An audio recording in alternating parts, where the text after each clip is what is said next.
Guys, what is going on?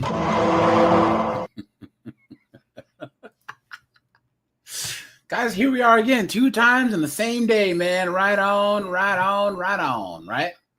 Look at that. Hold on, guys. Give me 1 second here. I had some news that I wanted to break. Hold on.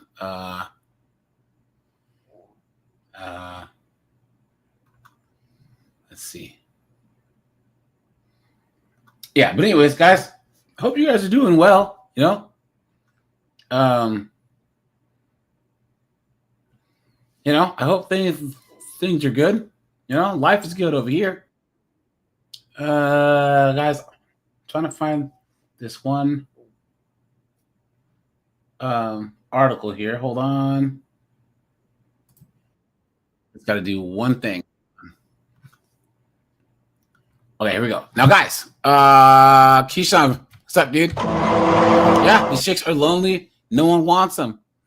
Yeah. I heard Matt Reeves did the Batman 2 script. Well, guys, if you watch The Penguin, which is a great show, guys, if you haven't seen The Penguin yet, the limited series on HBO Max, watch that, guys. It was great. I think that they should either have Penguin be like the main bad guy because he was awesome, right? Because he's like the Lord of the Underworld now. Okay? But he'd have to have guys who were his patsies, right? So like he could have Killer Croc on there as the muscle, you know what I'm saying? As the kind of freak show horror guy, right? And then have Firefly burning stuff down. So like the Penguin's gonna hire mercenaries or like have his hitman guy be Firefly. So like he sets fires and that's how he takes out his rivals, is to make it look like a fire and an accident. And if not, and then his bodyguard is Killer Croc. That would be sweet. You know what I mean? John Carlos, what's up, dude? Lenny, how's it going? Guys, we'll do the first 20 minutes for StreamYard for Discord members only. So let me drop the link there for anyone who wants to come on up.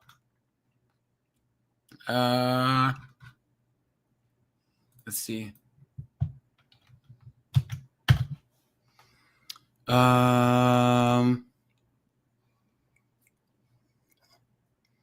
Okay, here we go. Yeah. So yeah, guys. Rajai, what's up, dude? Good to see you, my friend. Good to see you, man. Good to see you.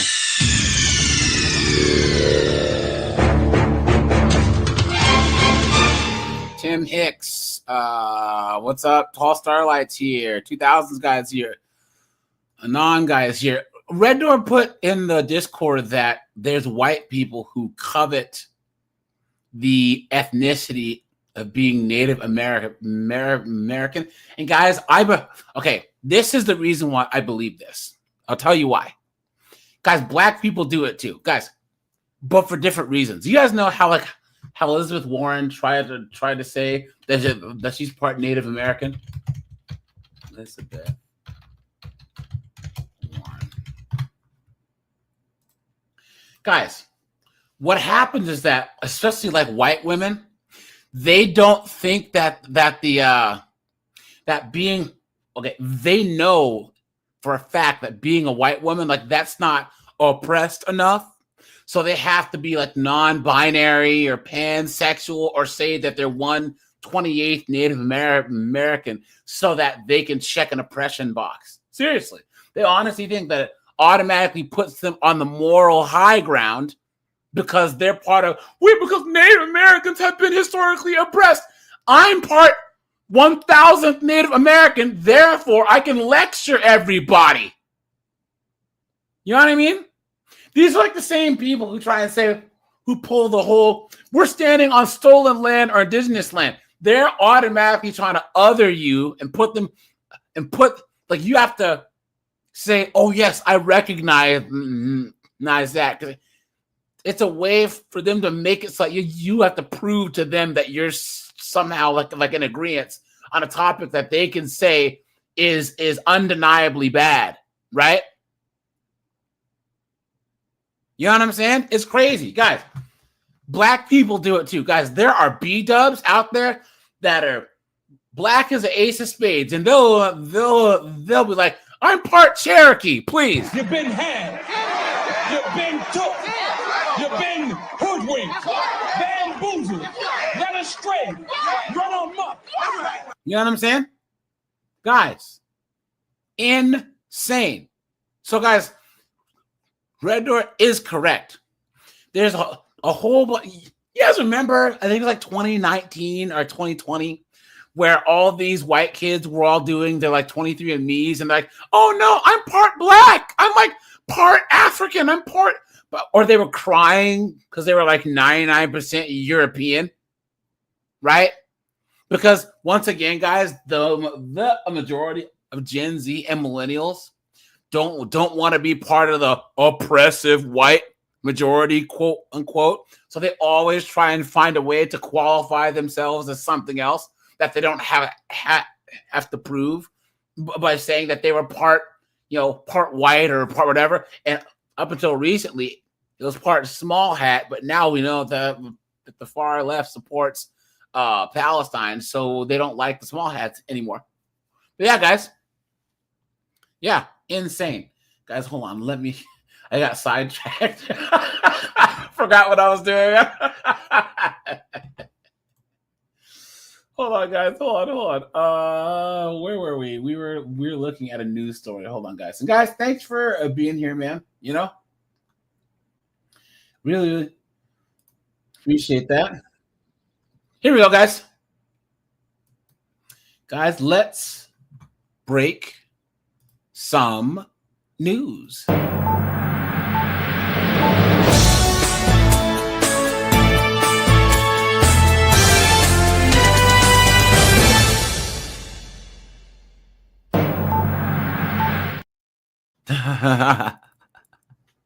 Look at this, guys. Whiteout.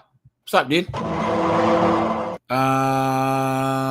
Let's see. Steve, what's up, man? And guys, thanks for all you guys that hit up the Cash App, man. Thanks for all you guys that are members.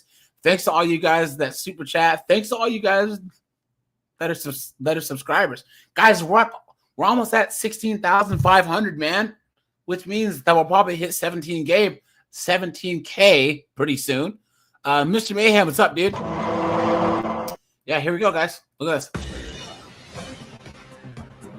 New here at 10 o'clock, a startling number of South Florida senior citizens are experiencing homelessness. One woman was brave enough to share her story in hopes of helping others find their voice.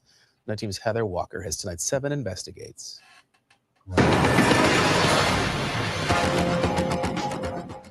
Carolyn's clothes hang neatly in the back seat of her car. I'm a neat freak. And are organized in the trunk. This is my dry cleaning my silks, which I can't afford right now. Dry cleaning is the least of her concerns for this 78-year-old. She's 78-year-old and living in her car. Look at that. Look at that, guys. Look at that. She's been living in her car for nearly 2 months because she can't afford a place to live. I look at it as a journey. I've had many journeys in my life. Money is tight because her only income is Social Security. She's sold many of her possessions over the last few years, but she still doesn't have enough money. We spoke with her here in a well-lit parking lot in North Broward, where she spends time doing word puzzles. Where it has the large letters for people like me. And sleeping, sitting up. Since I've been here, I sleep here in the seat, squinched down. My ankles and legs are swollen from having to sit all the time. I buy jug water, it's cheaper. And I eat one meal a day for $2.02, and then I get a free senior drink. She gets free gym memberships as part of her Medicare plan. I do go shower and do my makeup, my hair. Very brave. Very brave. Cassandra Rhett, the Housing and Social... How is that brave? What are you talking about? Services manager for the city of Pompano Beach is trying to find Carolyn a place to live. She was my godsend. It could be my aunt. It could be my mother. And it just breaks my heart just how humble Carolyn is. Cassandra says she is seeing more and more seniors in need. Support services for them are at capacity. As you know, the rent is skyrocketed. That's the main factor of why these seniors are on the street, is because they cannot afford the rent. Ron Book, chairman of Miami-Dade Homeless Trust, says homeless seniors are incredibly vulnerable. We know if you put vulnerable elderly on the street, they're going to die earlier. Take a look at this trend. In 2019, people ages 65 and older made up nearly 8% of the homeless population in Miami-Dade County. By 2024, that number almost doubled to 14% and is projected to reach 22% by 2030.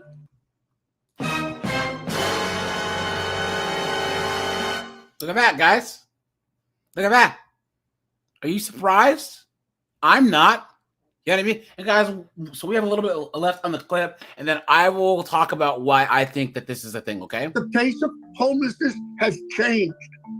And I want people in our community to think about their mothers and their grandmothers and their grandfathers being homeless for the first time. You guys notice how he said grandmothers and mothers first, right?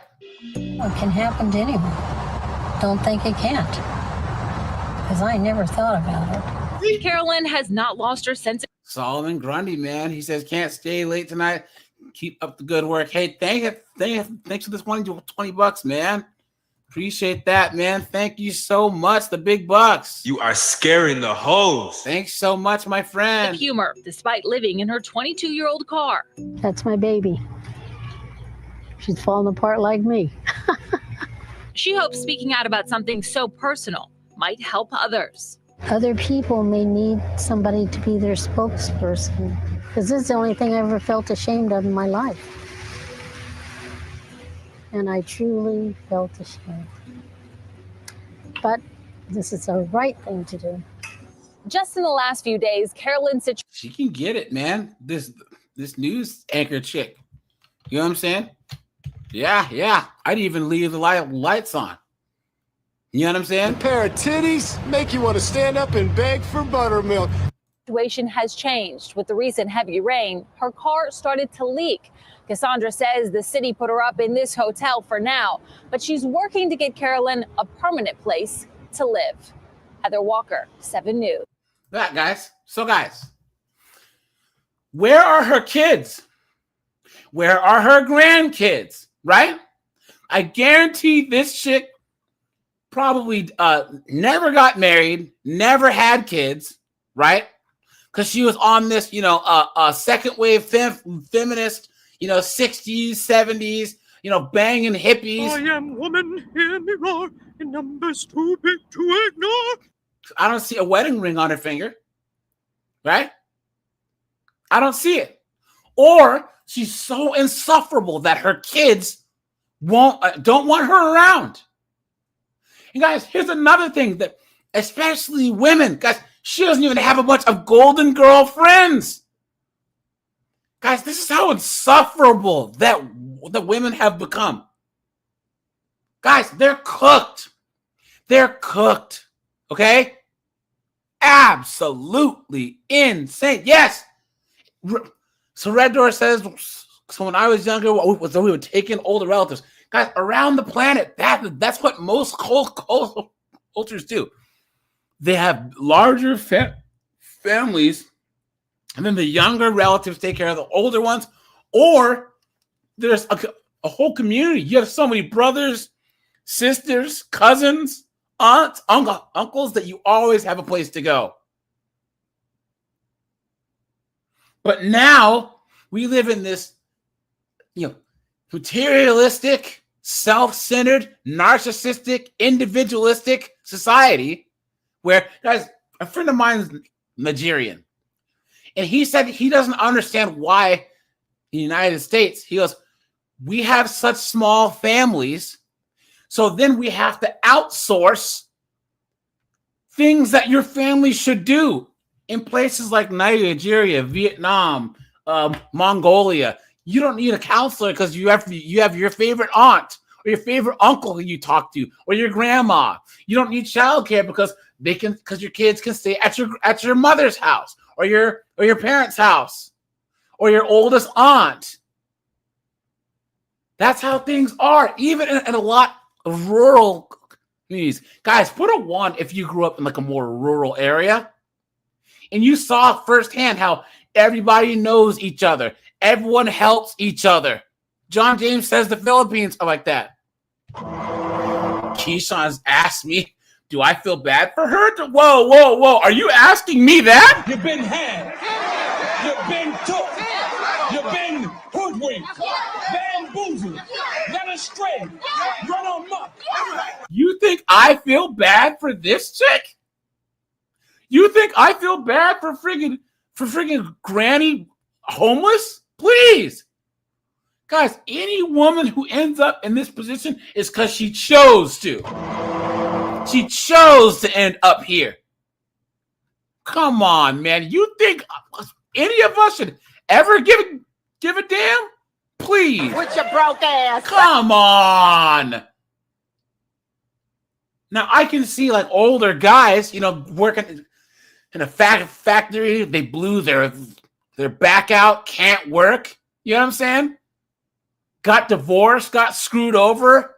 Guys, because we end up having things that are beyond our control end up being the reason why we are homeless. Homeless veterans that have PTSD because they were drafted as Vietnam, or they friggin' were in the war and got hit by an IED. You know what I'm saying? Look at that. Absolutely insane. Guys, a friend of mine is from Pakistan, and in a lot of Muslim areas, it's the duty of the youngest son to take care of the parents. So let's just say that like you're the youngest son, and you have 3 brothers. Your older brothers can move on and like make their own life, but it's up to you to take care of your parents. You know what I'm saying? So you're usually the one that's in charge of their estate. Remixer says, you know what makes this more sad? The projected 22% homeless rate are mostly boomers. They hit the economic jackpot and messed it up. Yeah, and mostly boomer women too, guys, right? Because, guys, the homeless population of men is going to probably stay the same. It's just the women. Absolutely insane, because I do not give a damn. At 78, this should not be how you're spending your golden years. Heartbreaking. I don't see it as a journey. I see it as abuse to the elderly and no protection for aging adults. I'm so sick of this. Look at that. She has so much dignity in class. The lie detector determined that was a lie. Guys, isn't it funny how all these knuckleheads are saying this shouldn't happen, but you can guarantee that they wouldn't give this woman a room in their house? Absolutely insane. Look at that. Look at this. It's totally inhumane for a 78-year-old to be homeless.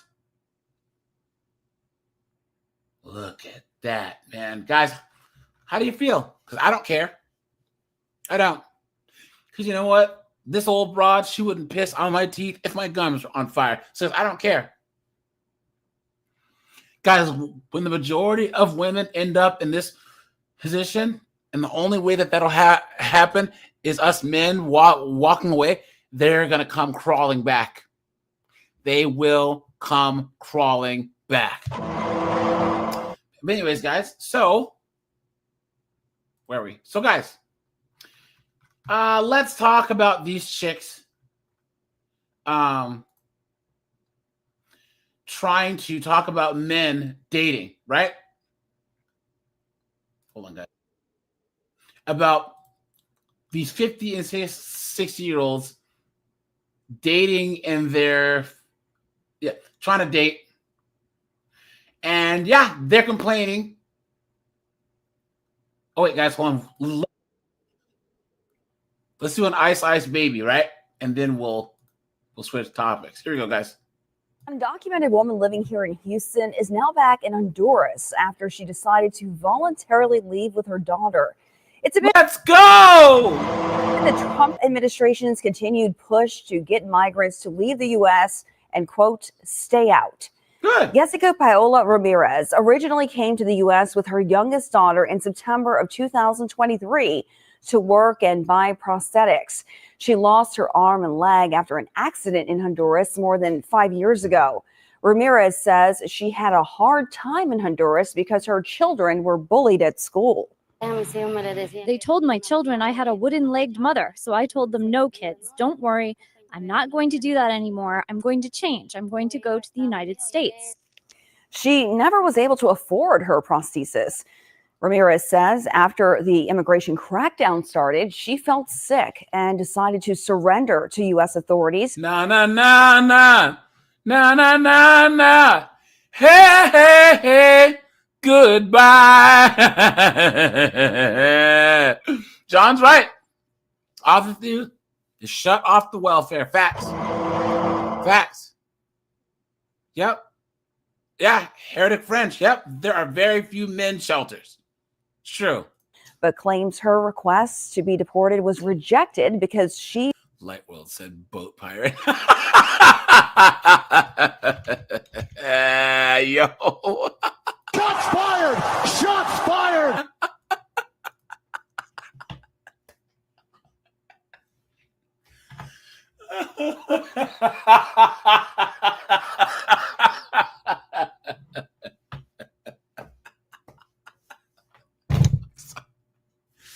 You guys, that's why.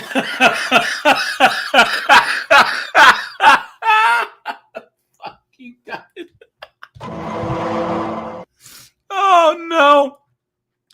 Oh, look at that. Didn't have a criminal record. Instead, she went to get help from the Hispanic community here in Houston, eventually raising enough money for plane tickets to return to Honduras with her daughter. One more, across the country, including right here in the Valley. And Vladimir Angula, he's the owner of El Taco Loco with a location near 67th Avenue and Indian School Road, and also 2 mobile restaurants. His arrest was part of what's being called Operation Take Back America, a nationwide initiative to crack down on illegal immigration. Let's go! At El Taco Loco in West Phoenix. Kelvin, what's up, dude? It's good to see you, my friend. Good to see you as usual. Steve, what's going on, my friend? I'm glad to see you, my friend. As usual. I'm as mad as hell, and I'm not going to take this anymore. Michael Norman, what's up, dude? Rockin' Diesel, how's it going? The lights are still on, but the man who owns it... Remixer, you guys have too many illegals and too many legals. Remixer, there was, I think it was like 2021, 2022, and 2023. You guys took in more legal immigrants than the United States did. And that's with 1/10 of our population. Clown world! Is in federal custody on immigration charges. This is far from the dangerous criminals that they have a target to take to get them out of the United States. You're also affecting individuals. Guys, I know that I talk about this a lot on the channel, you know? And guys, you might ask yourself, like, what does this have to do with Red Pill? Guys, think about how much that illegal immigration hurts us men in general. It takes law enforcement resources. It takes other first responder resources. It takes away blue-collar jobs from American men who want to work. You know what I'm saying? Guys, it affects us black people because we are the most affected by illegals. You know what I'm saying? Come on, man. Individuals who are stimulating the economy. Earlier this week, Homeland Security investigation agents raided the home and business of Vladimir Angulo, an undocumented immigrant himself. He's accused of employing a dozen undocumented immigrants, letting some of them live on his property. Agents also say they found 3 guns and ammo during the raid. So he came to the United States illegally, managed to buy property, start a business, get firearms and hire other illegals. Guys, do you think that Remixer, John Carlo, Lenny, 2000s guy, TJ, Heritage French, that we can go to Japan and do this? Go to China and do this? Go to Brazil, go to Jamaica, go to friggin' I don't know, South Africa and do this? No! What a joke! What an absolute joke! In court paperwork, former employees said Angulo paid or arranged for the illegal entry for some of the employees. Look at that! An accusation Angulo denies. If we arrest an illegal alien in the county jail, I'm thinking he's not a choir boy. So, they broke the law entering this country and they committed another crime. They're going to be a priority of this administration. HSI agents began their investigation into Angulo and his business in March. But to have HSI perform such an investigation and such a in-depth investigation, because I read the memo and the points of authorities, it's kind of a waste of resources. Cherie Wright is a Valley-based immigration attorney not connected to this case. What sort of punishment do you... Blah, blah, blah, blah, blah. One last story, guys, and then we'll get on the topic. ABC 57's Annie Kate is live in studio with the exclusive interview where Nicholas Stanley admitted on camera he did pull the trigger. Annie? Brian, Brianna, I did a remote video visitation with Nicholas Stanley today as he sits behind bars at the Elkhart County Jail. And what he said with our cameras rolling turned out to be a full confession and an unapologetic one. I want to be completely clear about something. We are recording everything. We are 100% on the record. Guys, you ever notice how redheads are either gargoyles or they're gorgeous? Guys, this chick is not gorgeous.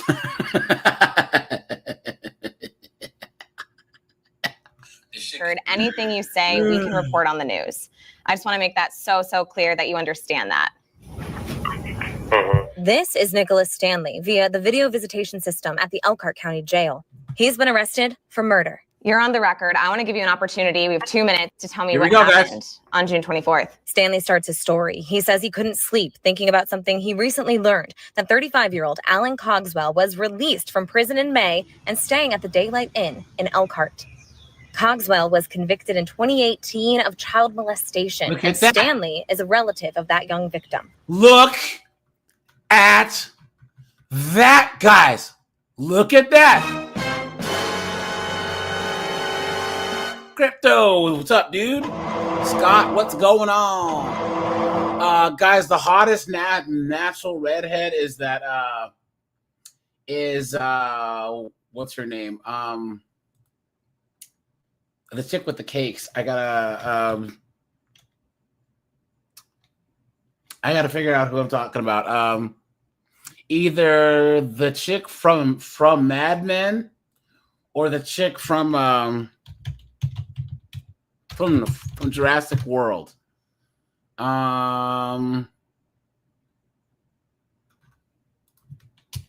Isn't her name like Dallas? Bryce Dallas Howard. That's her.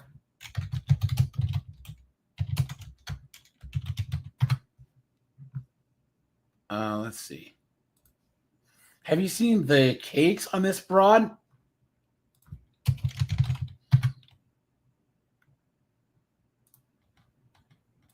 I mean, guys, look at this. I know. I just figured out now. She's Ron Howard's daughter, dude. Look at the cakes on this broad. Look at that.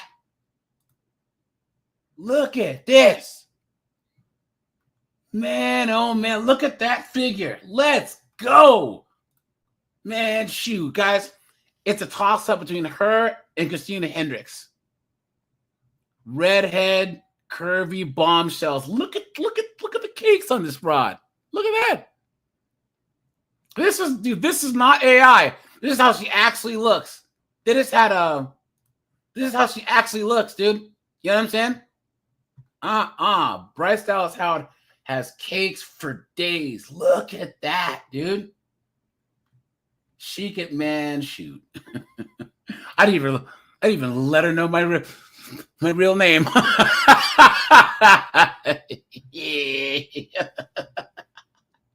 I wouldn't even have to tell her that my name is Colin.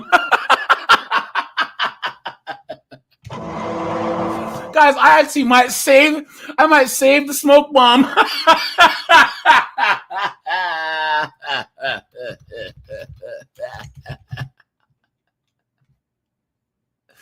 Look at the cakes on this chick.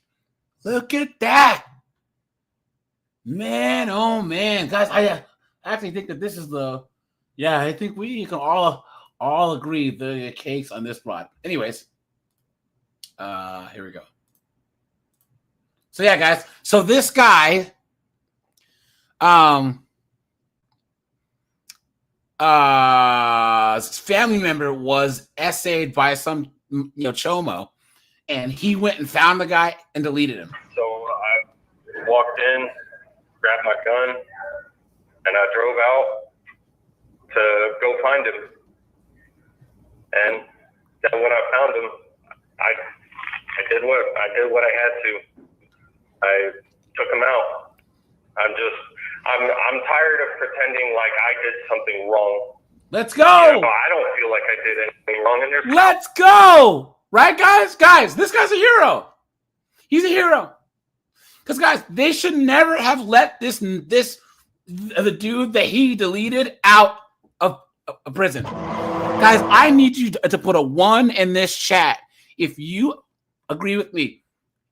If you do this, if anyone, male or female, victimizes children, it should be 1 strike and you're out. You're out.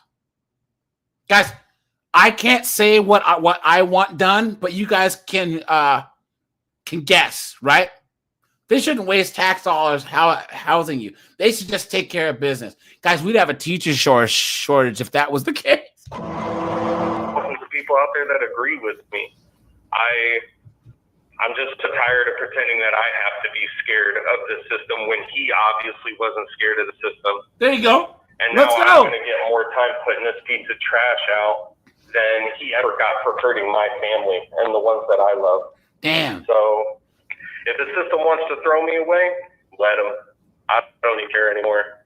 A confession right as our brief video call ended, but we picked back. Guys, come on, right? Guys, whoever this guy is, guys, give him a round of applause.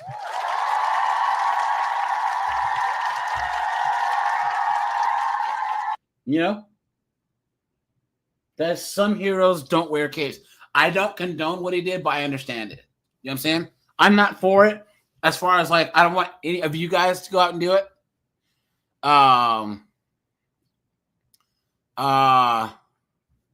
You know? So this is sad, man. It really, really is.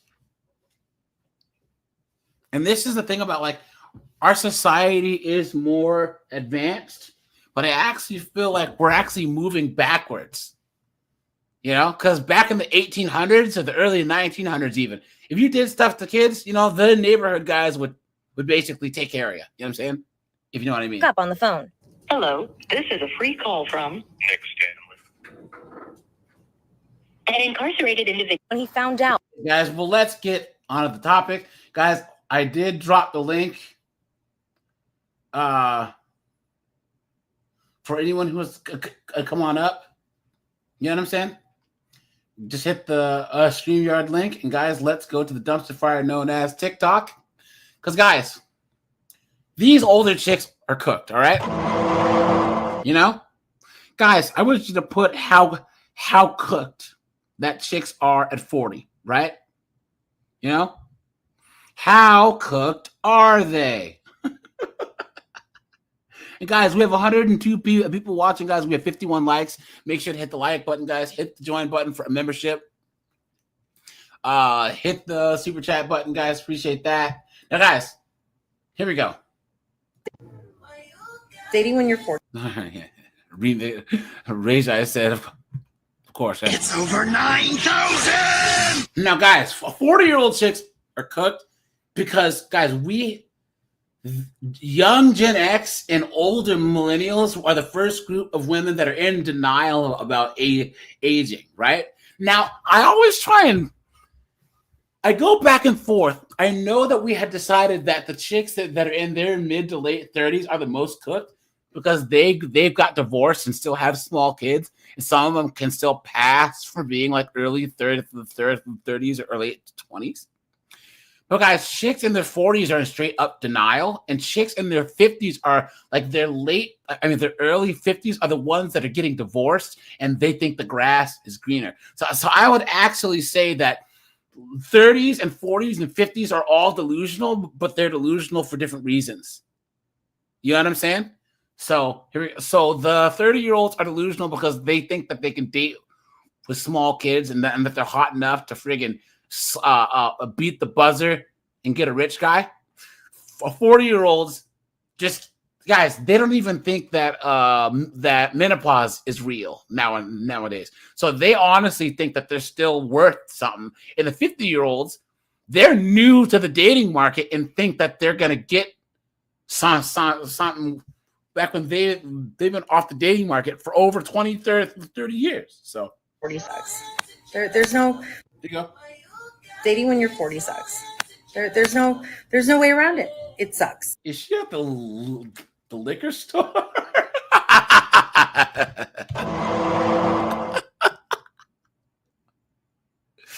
Look at that. It sucks. I was on Tinder today, and I know it's whatever. Sue me. And every man that I saw, or every 3 guys, was a scammer. They were fake. They're too pretty.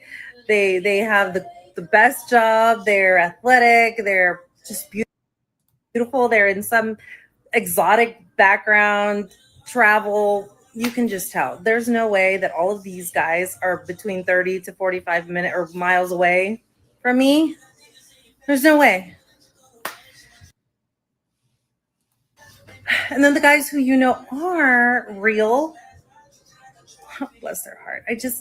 There's no in between anymore. Like, we're see, because guys, the only guys that are single in their 40s and 50s, there's 3 types of guys, and if you guys can think of any more, let me know. There's the guy that is like 45 or 46, and he had his balls burned in a divorce in his 30s. His last youngest is almost 18, so he's finally getting that child support taken care of. He finally managed to save up and buy another house, right? He found that old Chevelle he wants to work on, and he wants to be left the hell alone. Then there's a guy who's 45, 46, who waited for his roofing business to take off, who waited for it to be partner at the law firm, who waited to, all of that so he can get a lot of money and have a big family. Those guys aren't getting no 40-year-old chick. They're getting a 24-year-old, or they're going to import some young chick from Brazil and then start having her pop out kids. You know what I'm saying? Where are you? And then the other last one are these guys that are 48 and single for a reason, because it's Gavin and Nug. You know what I'm saying? 48-year-old Nug still dressing like he's in a Nelly video, and Gavin's still trying to play guitar on the open mic with his little newsboy hat on. You know what I'm saying? Please. Oh, what am I supposed to do? I mean, I could go out more, should go out more or something. My daughter's... But you're lazy. You're lazy. Look at that. 14. It should be easier for me. Guys, she's a decent looking chick. She's like a 5. You know what I'm saying? Like I said, guys, I hit her with my patented.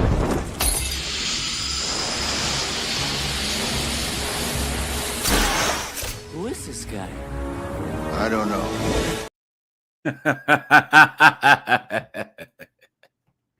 I wouldn't let her know what my real name was, and after I got done smashing, I'd throw the smoke bomb. You know what I'm saying? Yeah. This is a muted light chick. Yeah.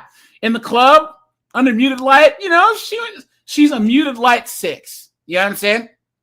But then high and noon comes, yikes, me to do this, and it's not. I don't know. I don't know what to do. I don't know what apps to do. Because you're cooked. What apps? Do people use apps anymore? What are y'all doing to meet someone? Avoiding dunderheads like you. It's very frustrating. I'm like this close to just giving up. And here's the thing, guys. If there's one thing that, guys, all you guys that have been divorced, guys, I want you to put a 1 in the chat, right? Because, guys, that's one thing about all the guys I know who got divorced. They didn't realize how much they missed peace until they got divorced. You know? I know guys that are in their mid to late 40s, 50s, you know? And they got divorced and it hurt. But then they didn't realize until later, I'm coming home to an empty house. I can sit in my drawers and watch friggin' football all day long without hearing anyone nag me. I can have a big T-bone steak with a baked potato. You know what I'm saying? With butter, cheese, and bacon bits. And no one's going to be like, you can't eat that. Rah, rah, rah, rah, rah, rah, rah. You know what I'm saying? I can sit in my own backyard and grill some burgers and hot dogs, have some friends over, and we can all get drunk and pass out and not have anyone, talking trash or whatever, So, all right, guys, let's continue with the chicks in their 40s, all right? This is why I stopped dating, and then I get back on, and then I realize why I got off the first time. Do we think these guys are catfishing? Dude, I didn't think she was looking for guys at all. Right? Lesbians. There you go. Remix of that. Lenny said Ellen. Eric said, guys, look at that. Look at that. Twice now within the last week. Talk on through the app. Conversation's good. We exchange numbers. We text. Conversation's good. So let's set up a phone call or a FaceTime because I feel like the next step, texting is one thing just to kind of feel out somebody to see how. Now, guys, what's the one thing that these chicks don't understand? When you're past the age of even 35, well, if you're 35 and you don't have kids, then you can still kind of be in demand if you're pretty. But it doesn't, pretty or not, if you're in your 40s, guys, a 40-plus-year-old chick has the same dating value as a 19-year-old guy fresh out of high school, right? There's no value on the sexual marketplace at all.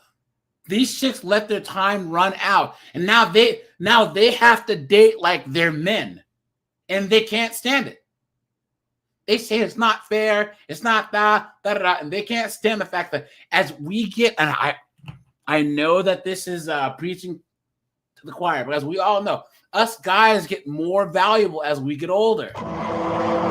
Guys, 44-year-old me gets way more play than 24-year-old me. And guys, I was getting it in college. You know what I'm saying? Guys, 34-year-old me was getting a lot more play than 24-year-old me was. You know what I'm saying? That's how it works.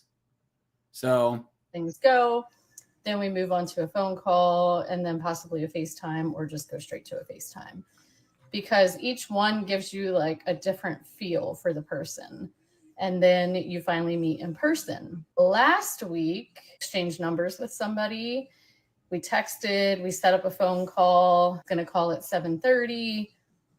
Nothing. Didn't call. Yeah, Laughing Man's right. They always say young guys want to smash. Please. You've been had. You've been took. You've been hoodwinked. Bamboozled. Led astray. Run amok. That's what they have to tell themselves to sleep good at night, right? No text like, hey, sorry, got busy, just never heard from him again. And I didn't reach out because you said you were going to call at 7:30 when you got home. So right there, that's somebody showing me that they can't show up. They don't follow through. They're not consistent. So, okay, so we mark him off. Next guy, same thing, exchange numbers, we text. I say, hey, do you want to set up a phone call? Let's talk at 8:30. And this was on Friday night. Nothing. I don't reach out. So yesterday, he texted me with this long text apologizing. This is not his character. He should have just said it wasn't a good time to talk. And, you know, he had a busy week and he was cleaning and doing things around his house and blah, blah, blah. Like, I'll let it slide this time. But he still hasn't said, okay, can we have a phone call? His only text was, what are you up to today? And I said, nothing, just chilling at the house. And he's like, oh, you could have been here with me watching Squid Game. And maybe it was just conversation, him being funny, but it's like, you still haven't said, hey, let's have that phone call. How can you just carry on a whole conversation?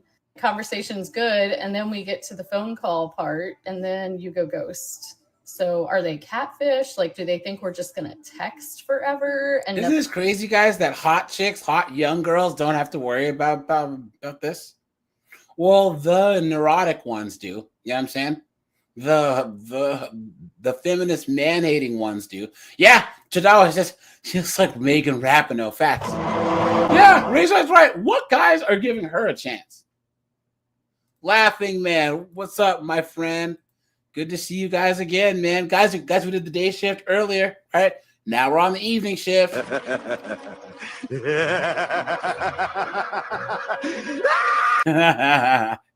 This is Colin's future wife. This guy says, I kind of want to know what happened to your 20s and 30s. Facts. Someone said that if you ain't got it right in 20 years, this guy says, you look like you're 31. Please! The lie detector determined that was a lie. Look at that. Because they're all liars. Liers. But guys, I'm telling you, the Gray Fox Shad, the Gray Fox Tyrone, guys, they're just getting all the action. The only time that they look at chicks over the age of 40 is if it's a 2 a.m. special. You know what I'm saying? If they're having a friggin' a slump. You know what I'm saying? Here we go, guys. I'm gonna tell you the story.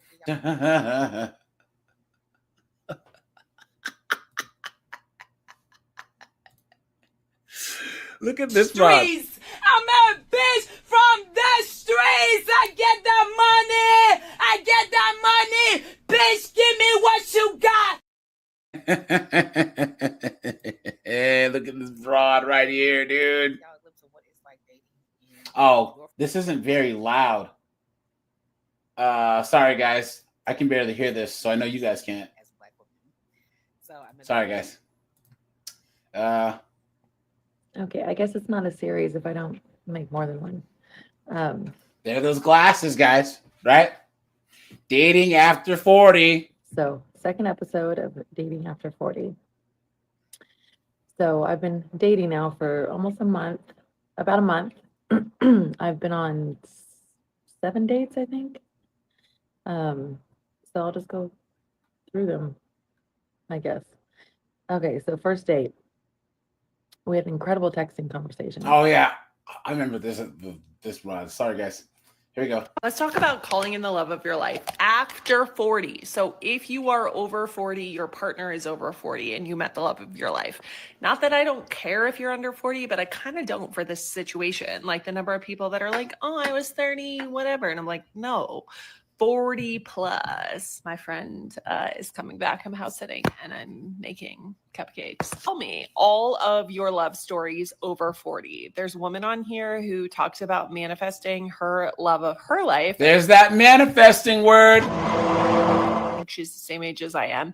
And she is posting once a day. She's getting tons of traction.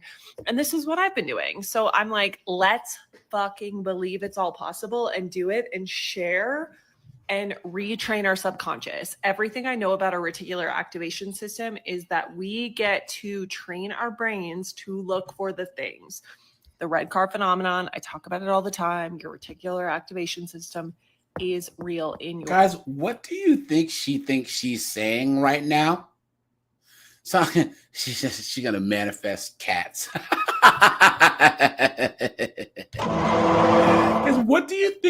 What do you guys think she thinks she's saying? right? This spirit woo-woo manifestation crap.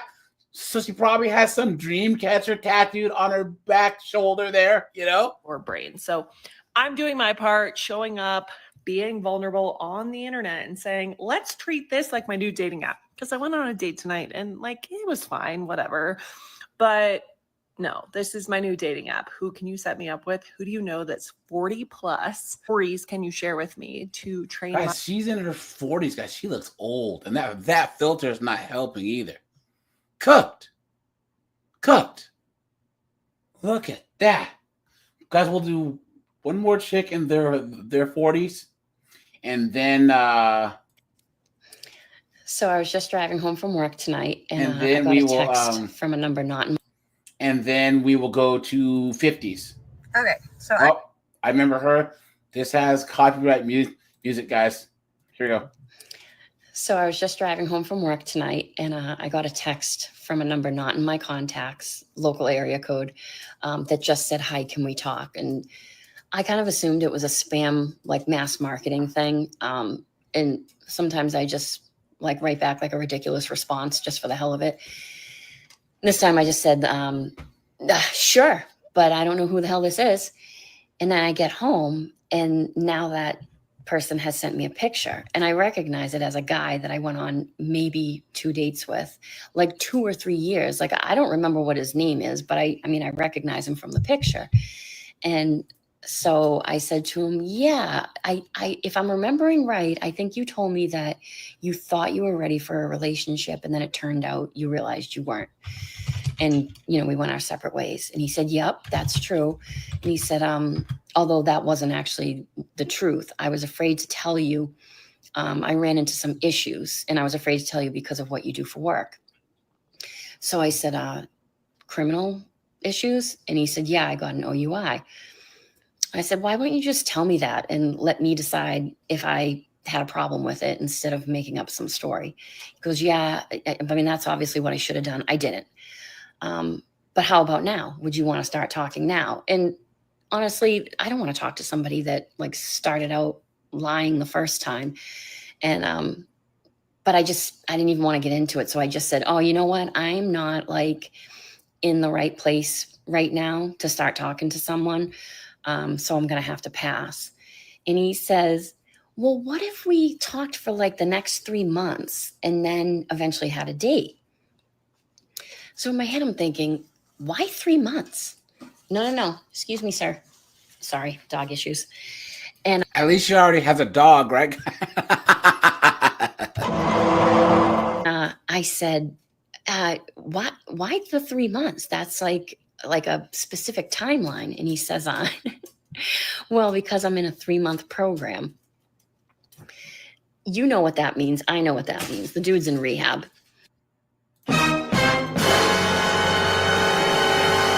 This is what happens, ladies. They think that it's going to be grass is going to be greener on the other side. Guys, there's a couple scenarios where chicks end up like this. There's 2 main ones, right? Either they're so insufferable and all on the feminist, strong and independent thing. I am woman, hear me roar, in numbers too big to ignore. That they end up in their 40s and single. And they have that aha epiphany and realize that they don't want to be alone. Then there's chicks probably like this who were married, had kids, and decided that she wasn't happy. So she decided to drop a tactical nuke on their marriage. Because she thought that the grass would be greener. There'd be all these Chads and all these Tyrones waiting for her. She even thought that there would be Nug Nug and Pookie. And Gavin. Guys, even Gavin and Nug Nug won't friggin' smash this broad. You know what I'm saying? Now, guys, we'll check out one of the chicks that are in their 50s, and then we'll look at a creator that's trying to talk to us men about how we should date in our 50s, right? Please. Here we go, guys. I'm about to go rogue and create the most out-of-pocket dating profile for myself and just see what happens. I'm gonna collect some data because I'm already collecting data on these men that. Pretty said her ovaries are old and soggy. Yeah, remixers of that schnoz, yeah. They think it's okay to say the craziest things or write the craziest. One guy, his name is Phil's fan, and he said he, as his bio to describe himself, I'm part of the 8-inch club. That's what he said. Yeah. That's what he's. And a bunch of chicks messaged him too. Guys, I know a guy that has the craziest dating profile. And guys, seriously. And he's obviously he's like an above average guy, but he just started changing his profile to all types of crazy stuff just cause. And he actually got more likes. Bringing to you. So lucky. Then one guy says to me, you are the bee's knees and the bomb.com. First of all, if you're saying the bomb.com still, you were, when did that saying come out? The early 2000s, maybe? On the bomb.com and the bee's knees, and he wants to marry me and make babies with me. I'm 51. He is, I think he was the same age, and he auto-tuned his face. As if you don't do that on friggin' TikTok. Come on, you liar. You know that this chick here, hold on. Let's see if she uses filters.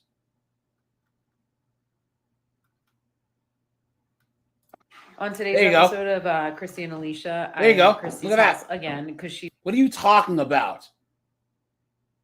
What are you talking about, you absolute dunderhead? Come on, man. What are you talking about? These chicks are... Oh, no. Here we go, guys. Okay, let's go Eagles. Go Birds, right?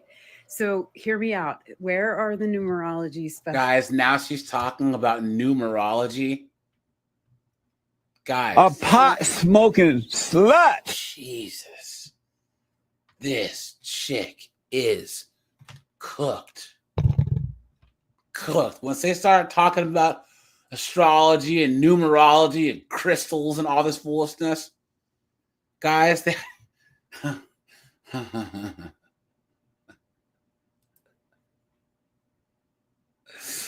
Look. There. So I'm recently getting divorced. And... See, I knew it. I told you guys. I told you. Call me Jay Stradamus. See? She got divorced probably for no reason. For no goddamn reason. And now she's out here. These men never fails. Never fails. Look at that, guys. Never fails. And what I've realized now that I have to do all these things on my own is that piece of crap acted like when he was doing the bare minimum of things that he was like saving the world for our family just by doing things like the taxes. So I just took care of it. It took, I don't know, I was in there max 30 minutes, and he made such a big deal about doing the taxes because he's a criminal and degenerate gambler and probably tried to steal from the government as much as possible. And you sure did stay married to him. You sure did pick him, didn't you? You absolute goof. What a moron. You stupid woman. You know what else that mofo would do? He didn't even work, and he would take half of... I worked, and he would take half of the income tax return and lie to me and only give me half. Don't trust anyone, not even... See? And now she's like, oh, wow. Yeah, now... Oh, here we go. Good morning. You know what I realized on these dating apps is that growing up in the Philadelphia area my entire life, and I'm used to it. And this is most definitely everywhere. I've been to Boston. And I know that the men are sports freaks as well. I don't know if it has to be that you're on a good team. We just won the Super Bowl, so of course everybody's going crazy for the Eagles, but that's always been a thing. People have always been diehard Eagles fans. But back to the dating app. Adam Shader said he should have taken it all. It's my feed of people, which I think is so bizarre that I'm out on these dating apps because I literally feel like I'm shopping on Amazon for someone, and the product is going to come damaged or opened or or wasn't what I ordered. But the Phillies fan guys are every single picture.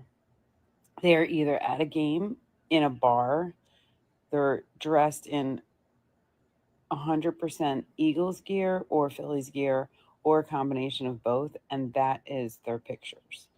There's not one of them dressed up. I'm not saying never, but majority of the time. Didn't she just have a couple TikToks in Eagles gear, guys? Right? You know what I mean, guys? They can never be happy ever. Dude's an Eagles fan. So what? It's Phillies gear. There was one that I just looked at, and it was like the daughter's Sweet 16 or something. She was dressed up. He is head to toe, or no, he has a giant Phillies hat on, and then he has it cocked to the side. Automatically, no. If you have your baseball cap cocked slightly to the side, that's a red flag that I just made up. I just don't like it. What does that look? You look like you didn't look in the mirror. And also, what I just realized is that the 3 people that I actually no, all the people I talked to on the app, and one person, actually no, one I dated, and then one I went on 2 dates with. So isn't it funny, guys, how she's talking trash about these guys, but she's still going out with them? She talks like she's better than these guys, but then is going out with them. Isn't it funny how that works? You know? Absolutely insane.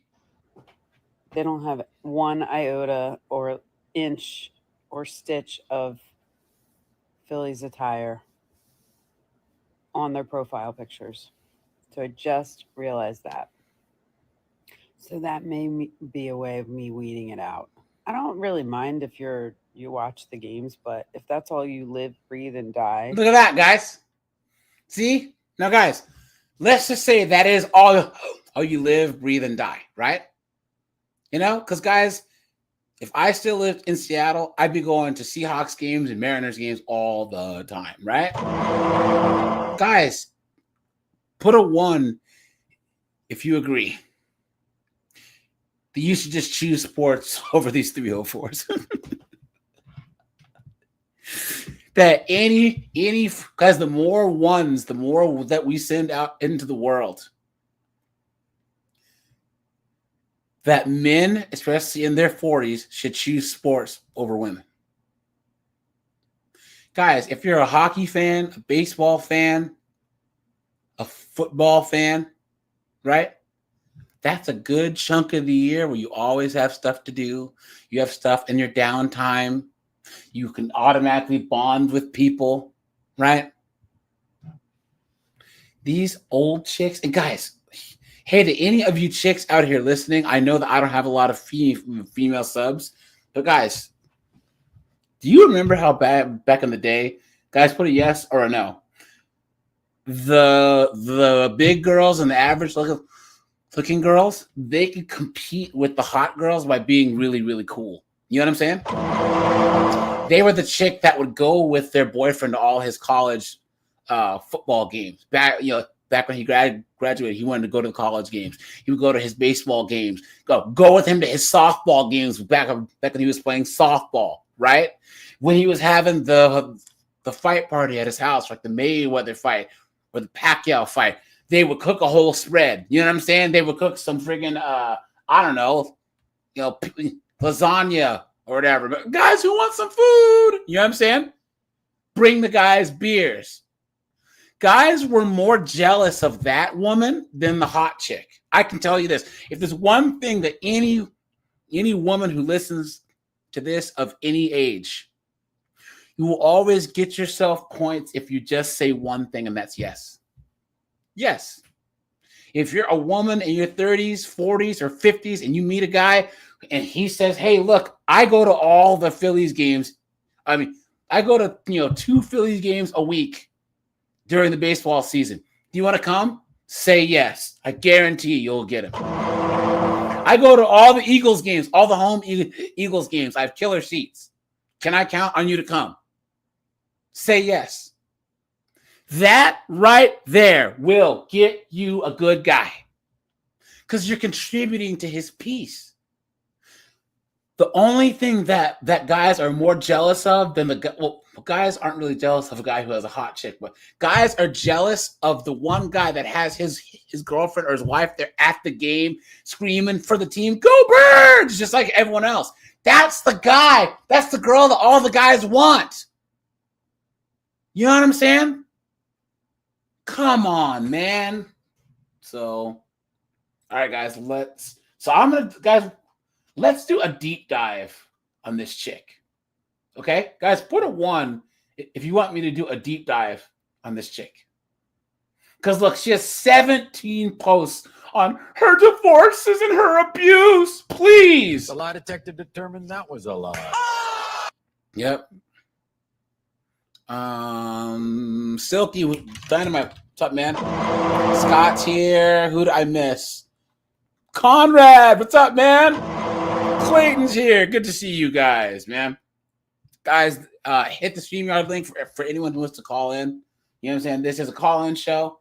Now, guys, we'll do one more 50-year-old, and then we will go on to this thing here. Here we go. So I was talking to the guy that I was dating yesterday about Hinge because we met on Hinge. And I was like, well, how was your experience? Because he was like a Hinge dater because he's been divorced many years. So he's been on it a long time. Me, I was on it like a couple of weeks in January. And then I don't care. Here we go, guys. I sit here and just kind of laugh. Oh, sorry, guys. Sorry. I got to translate. Sorry, guys.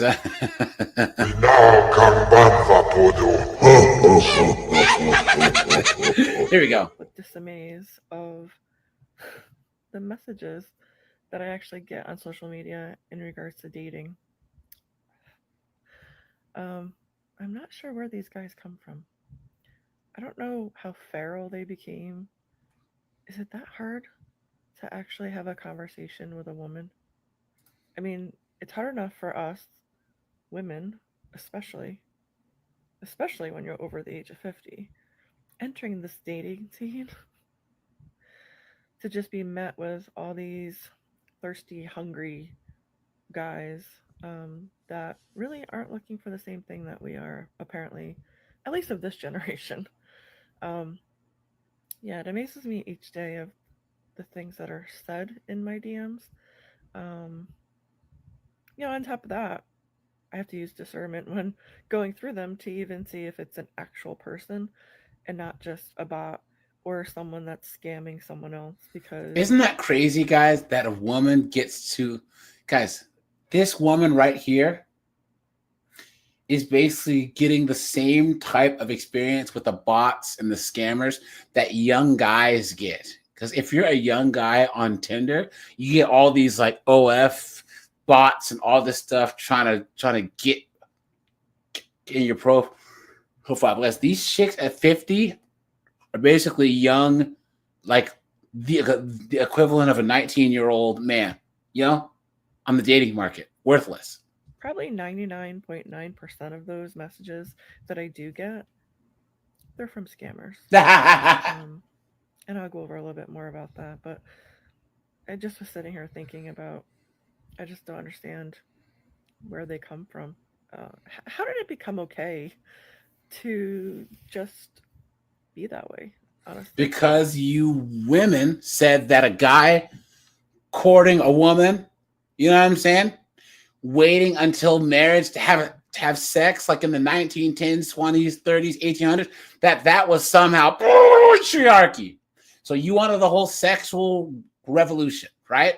They wanted to have all these hippies and roadies, fur bands, drop a bunch of acid with them, and then shoot up the club. They walked away from the table, right? And they didn't realize, guess what, you dum-dums? That gave us men freedom. Because guys would rather choose nothing than deal with you idiots. And the reason why there are guys in their DMs that are saying all this sexual stuff is because, guys, it actually works. Guys, you cannot tell me that people who look like her are not desperate every now and then and find some gray fox Gavin and let him shoot up the club. Guys don't do things unless it works. You know what I'm saying? Look at that. Or it's some Nigerian dude trying to scam her and some love scam. You know what I'm saying? I sit back and think, like, where were we 20 years ago? You know, we didn't have dating apps that you could just miraculously go on and, you know, advertise that you're just looking for a hookup. Or look at this. I'm single and searching from Gambia. Facilitate yourself that you are looking for one. And then moreover, entering yourself into those other people that clearly say that they're looking for a long-term relationship, and asking them, hey, not just a good time? I'll leave you with that thought. Look at that, guys. She's cooked. Cooked. Absolutely cooked. I hit the giggles. You are. This guy says, I don't want a 30 or 40-year-old woman. Priceless. I love it. You say, hell, I don't want a 30 or 40-year-old woman. That's not true. Why I'm laughing, because you know what, I was a 30-year-old woman once, and I was a 40-year-old woman once, but I guess it's just so sweet. You're so sweet, and you've just made me giggle. Here's the deal. As far as love, I mean, love is love, and whether you love someone that is 18 or that you love someone that is 50 or 30 or 90, all that is relative. I mean, when you find someone you love, it knows no age difference, for sure. Please. You've been had. You've been took. You've been hoodwinked. Bamboozled. Led astray. Run amok. Now, guys, let's talk about us guys dating, okay? Here we go. Now, this chick, how to date in your 50s as a man. Guys, if you are 40 or up, guys, drop your age in the chat, okay? So, guys, I'm 44. So anyone who's over the age of 40, okay, drop your age really fast. What's up, guys? I'm Emily, head coach and co-founder at mloves.com. Now, guys, fair use, YouTube, fair use, fair use, fair use. Now, guys, first of all, why would a man want a female dating coach, right? Why? That has to be the dumbest thing I've ever seen. That shit is a 2-pack of ass. The fuck are you talking about? That shit stinks. Michael stinks. Okay, so Michael, Tim Hicks, Scott, Brian, Mr. W, Steve, John James, Ben Flat, Marty, Lenny, Captain Palsy, Mike, Dan, all you guys, Clayton, RIP, JD, Tall Starlight, Steve, David, Adam, would you guys ever date a woman your age? Let's just say that a bowling ball fell on your head and you decided to put yourself back on the dating market. Would you ever consider dating a woman your age? Actually devoting time and effort and resources and courting and actually spending time, your precious time, on a woman your age. Oh yeah, hey man, I'm doing a video on the cyber brothels. Guys, thanks to all you guys who put that in the chat. I mean, in the Discord. Because guys, yeah, we are gonna go in on the cyber cyber brothel. Pause. Right. Say Marty, what's up, dude? Brian, how's it going? Brian says unlikely. Dan says hell no. Ben Flat says no. Paul Starlight says hell no. Dan, what's up, dude? Over in Thailand. What's going on, my friend? Good to see you, man. Long time no see. So yeah, Emily loves. Jesus Christ. Yeah, guys, I would never, ever, ever date a chick that was in her like mid 40s, 50s. Why? There's no reason. No reason at all. Why? Makes no sense. Makes no sense. Look at that. And in 2012, I went on a 100 date experiment. Since then, I've been helping my clients find love, find marriage, find fiancés, find amazing girls. Wait. She fleeced 100 guys out of dinner and somehow thinks that qualifies her to tell men how to get women? You've been had. You've been took. You've been hoodwinked. Bamboozled. Led astray. Run amok.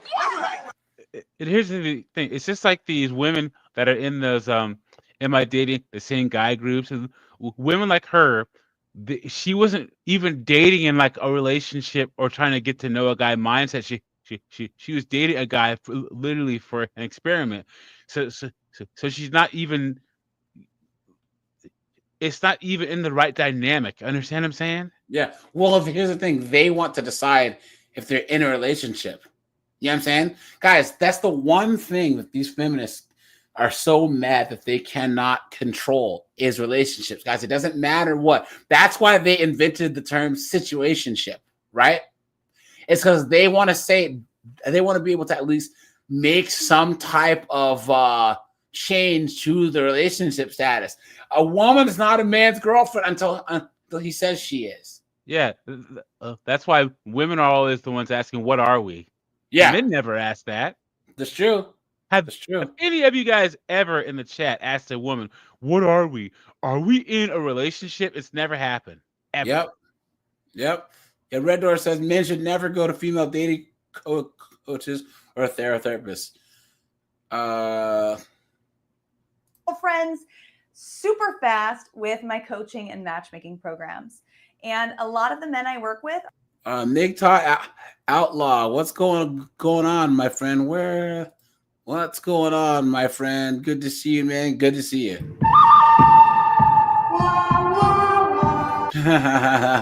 Between the ages of 40 and 60. And a lot of them in the 50-year-old range, they're like, what the heck? How do you date in this new era? I feel like I fell asleep and woke up and all of the dating was different. Because their wives left them for no reason. Because they were doing just fine in their marriages. And then once again, their wives were like, I'm not happy.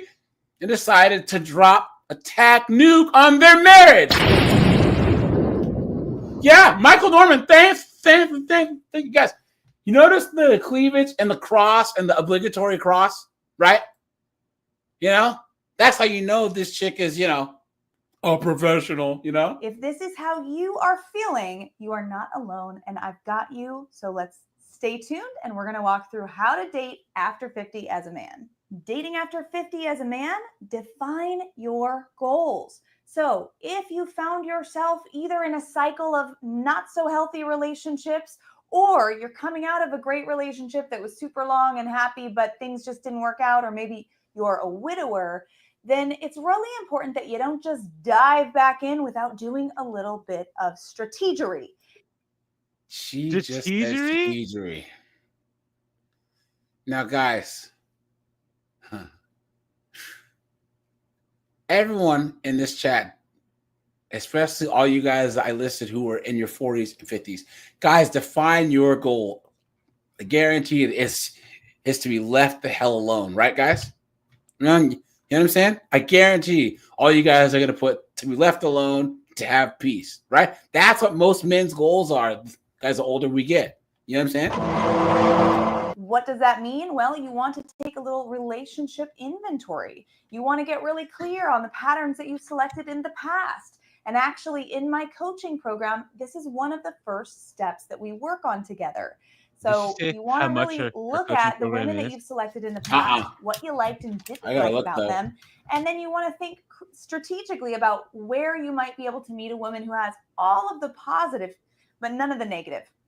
Hint, this is probably not going to be at a bar. That's not going to be my recommendation. But you really want to make sure you define your goals based on your past relationship history. So what are your goals? It might sound a little bit strange to work out, but if you are super, super hell-bent on getting a woman that you can have kids with, it's important to think through all of the things that you bring to the table that maybe a man in his 30s would not be able to compare to. And then, but it doesn't matter, because usually if you're in your 50s, you out earn guys that are in your 30s anyways. Guys, here's the thing. A lot of chicks that have the baby rabies, guys, they're just looking for a guy, right? When a chick is in full baby rabies mode, it's the first guy who will actually, like, you know, give them a commitment. Then all of a sudden the condom breaks after they poke holes in it, or they forget to take their birth control. So to really present yourself in that way. And that's something that I talk about in my coaching program. We can actually design your profile with those things in mind. We can get really clear about what sets you apart from your competition and what makes you a competitive candidate for women who are younger. Though I will say it is so important to set realistic expectations. What are you talking about? See, this is how you know, guys. She doesn't know what you're talking about. Guys, if you're 50 and you have your ish together, guys, you should only date chicks that are younger. Guys, she still has this female type of, well, it's hard for chicks to date younger, therefore it's hard for men. Guys, that is not true. The lie detector determined that was a lie.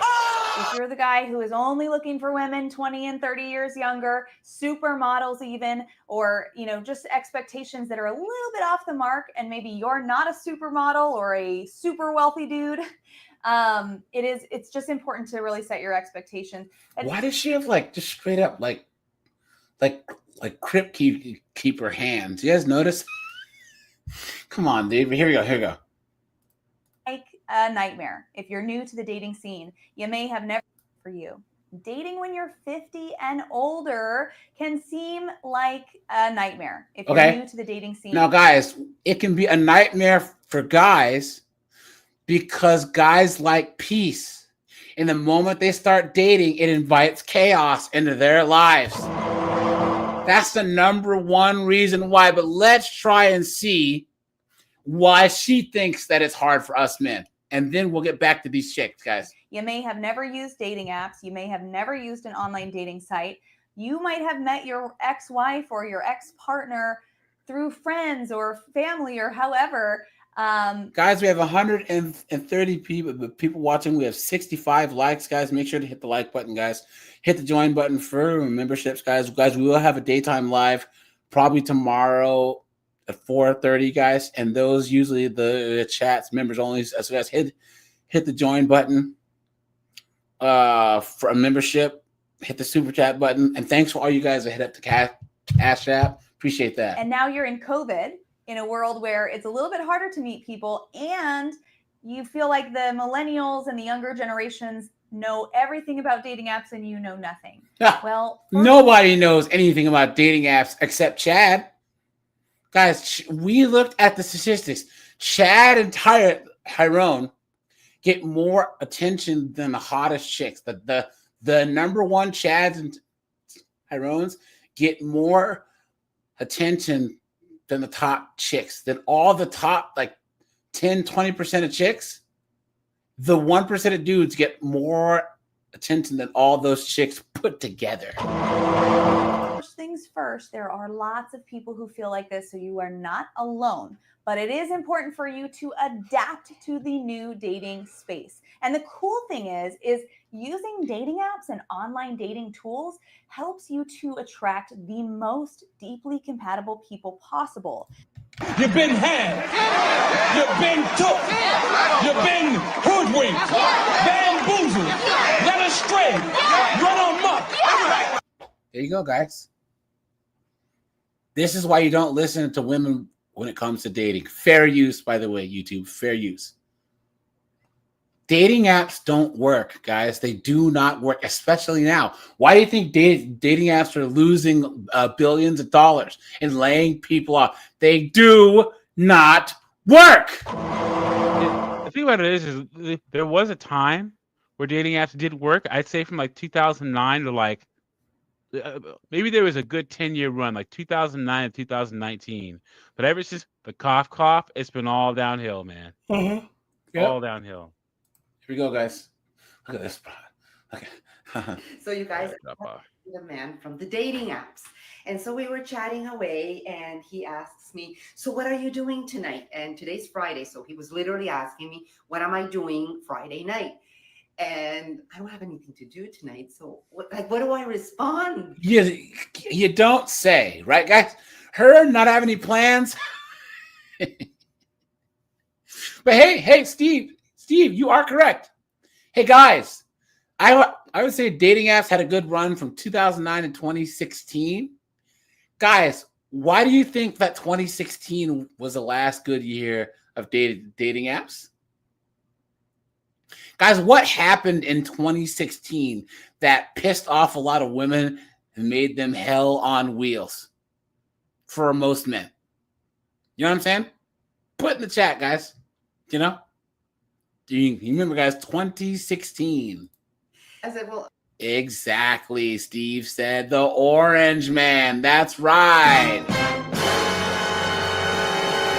That's the first time you started seeing these chicks put all their politics and their pronouns and all of this crap in their dating profiles. This is really when it happened, where these chicks would, because guys, there are people whose parents I knew were, one was Jewish and one was Christian. One was Republican, one was Democrat. But guys, they were okay with each other's differences. Now these chicks will go out on a date with a guy and they'll bring up all these crazy things and expect a guy to, yeah, I agree. I'm all about Knucklehead Harris and baby deletion and Palestine and LDHG TV and Transformers. Yeah. The type of guy that chicks want is doesn't support any of that foolishness. Then they whine and complain about not being able to find good guys. I don't have anything to do tonight. To be honest with you, I want to walk the dog. That's what I'm going to do.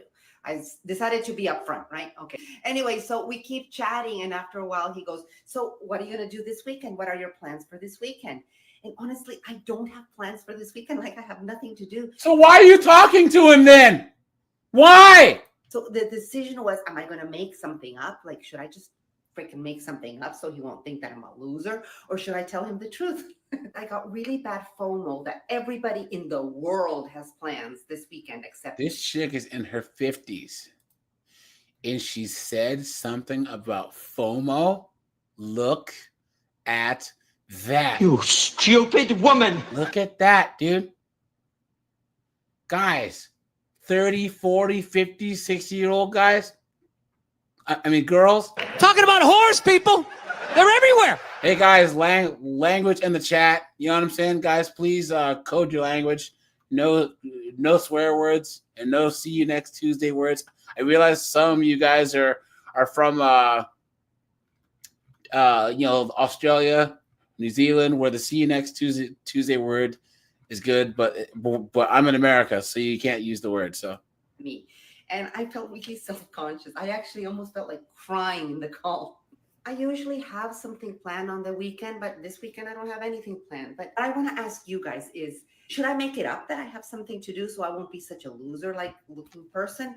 Or should I actually say the truth and say, so I ended up saying, well, I'm free the entire weekend. And he didn't ask me out. Like, he didn't ask me out. So anyways, that kind of... Because you were playing games with him. You were playing games. Old as dirt and playing games. What a joke. What an absolute joke. Look at that. Here we go. Chick in her 50s. Again, guys, I'm starting to think that a lot of people our age are taking themselves out of the dating world. We are. We are, guys. Us men are. Guys that are in our 40s, 50s, 60s want to be left the hell alone. Because it's just not worth it. I did a video yesterday about a guy I know who is dating a woman and calls her his placeholder. And basically, she's just keeping him entertained until he finds somebody that he really likes. Yeah, because he's Gray Fox Chad. And Gray Fox Chad and Gray Fox Tyrone, they can do that. They can do that. Think about it, guys. These guys that are in our 40s, 50s, and 60s that are saying single, there's not a lot of us, especially ones that are successful. Men start dying in their 50s and 60s. You know what I'm saying? Men want to be left alone.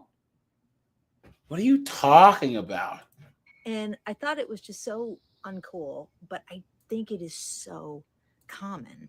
And that kind of behavior takes the good people who don't do that out of the game, because we're like, yeah, I don't want to play that way. Too much self-respect, but also too much respect for other people. And it's not worth it. Do you guys agree with this? I'm starting to think that a lot of people our age are taking themselves out. No, we'll do this here. Oh, guys. Hold on. This chick's in her 60s, guys. Look at this. Met this man on Tinder.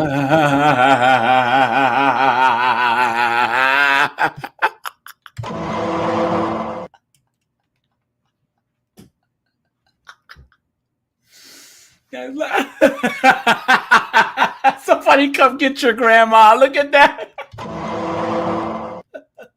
And we FaceTimed quite a bit. Most of the time, he was lying in bed, long hair, sleepy eyes, beard, very, very sexy. So we decided to meet. I invited him over, and he came to the door. I looked at him and went, what the hell is that? What is that? He had a ripped shirt on. He had ripped jeans. He had a flannel shirt tied around his waist. And the reason he did that, I found out a little later, was because he had this gaping hole in his jeans that showed his ass. I thought, what the hell? He's here. Come on in. Let's have a couple of cocktails, and we'll go out and grab a bite to eat. I brought him to a local bar, and I was thinking to myself, we're going to walk in there, and people are going to think, oh, look at her. She's bringing in a hobo for a hot meal. How nice is she? Well, I have to tell you, we walked in there, and we certainly got looks. And believe me. But here's the thing. You 60-year-old chick, that's all you have to pick from. Look at that. Melanie says, look at those arm flaps. Oh, no. This chick's way, way, way past menopause. Way past it. Guys, you are never in the history of the world have we had chicks in their 50s and 60s trying to date. There's even chicks in their 70s trying to date, guys. You know what I'm saying? Guys, this is how these 304s have just destroyed society as a whole. Never, ever, ever. Because all around the world, in Asia, well, Japan, Korea, and China are different, right? Because you see, people are just single there. But nowhere else on earth did you see chicks. Even in Europe, you actually see people, people might not be having kids, but they're still dating and in relationships, But guys, the Middle East, Southeast Asia, Africa, people are still coupling. South America, but you don't see this. What a joke. What an absolute joke. Uh-oh, someone said that. We hit 100 likes.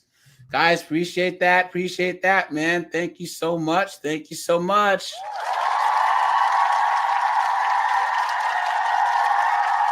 And you guys know where we have to go now, as promised, guys. For those of you guys new to the channel, guys, I have a second channel called 50304s. So, guys, make sure to go over here and subscribe. I'd appreciate that. I go live every Friday here at 10 p.m. Eastern Standard Time. So, guys, make sure and sub over here. I'd appreciate that. And then, guys, during the week, when we hit 100 likes or 2 memberships, we usually go to 304 TikTok, or we go to these chicks as felons TikTok. All right? So, guys, as promised, you guys all know where we have to go. Y'all want to ask me what I'm doing? I'm outside hoeing. I work at hoeing. Y'all want to know what company I work at? I work at hoeing. That's the company I work at, hoeing. Look at that, guys. Now, guys, here we go. Here we go. This is a warning. There are women out here that will do anything for $1. Okay? Guys, this is as loud as it gets. Can you guys hear this? She has said that there's women out there who will do anything for $1. Okay? They will do anything for $1. Okay? And this is a real serious topic, okay? No laughing. I'm so serious, okay? There are women out here, and it's a whole nother world, okay? And you know what? Me, I'm such a real ass, transparent ass bitch. I will speak on it, okay? There are women out here, okay, that are doing things, bestiality things. Look at that. She said not only are chicks being flown out by friggin' Sheikh Mahmoud so he can drop a duke on him, right? But there's also chicks out here doing stuff with dogs. Look at that, dude. Absolutely insane. To stay afloat, okay? If they're not lying about being pregnant and an abortion and all this other stuff to try to scam men out of money, they are doing bestiality. And I really wish that bitches would stop playing with me. Because I listen, you want to be famous? I'll give it to you. I will. But allegedly, there's girls who are taking videos of them doing unspeakable acts with animals, sending it to men in other countries. They're paying them for these unspeakable acts. And these bitches just happen to keep pissing me off. You guys know the term birds of a feather flock together. Yeah, I don't flock with them bitches, okay? And as soon as I found out these details, there's probably people who just join the live and like, what the hell did I just walk into?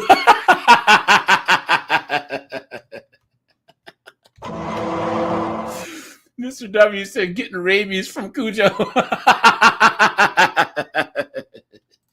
Where I completely backed away. Okay, I don't want no dealings. I don't want to be talking to the same nigga of a bitch that like bestiality or do anything bestiality that take money for anything like that. So I'm sending out a warning.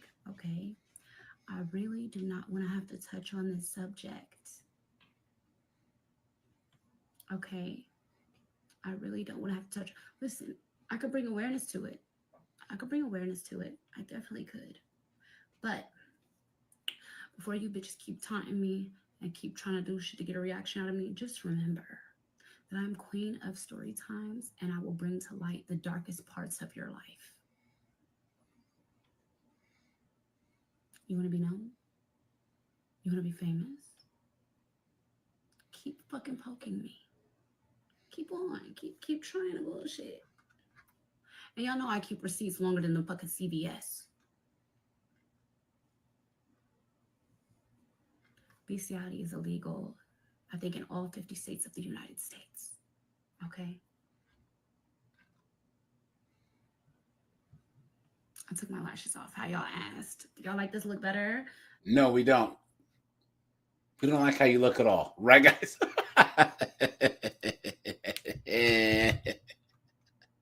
You tell her she's a goddamn whore. Someone tell Snowboarder to go get his girlfriend.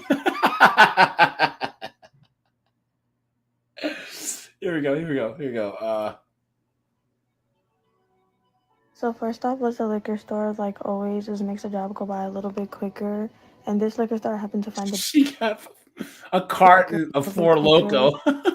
And this liquor store happened to find the Dubai Beatbox, chocolate there, so okay. I tried it out for the first time. And this time I got a Motel 6 just because it was cheaper than my usual hotel room. And that air vent was on the floor. And I just ended up getting a different room because I was like, yeah, you're not going to charge me my deposit for that. So I just... Sorry, guys. There is copyright music.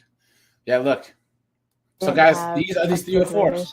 $500. Look at that, guys.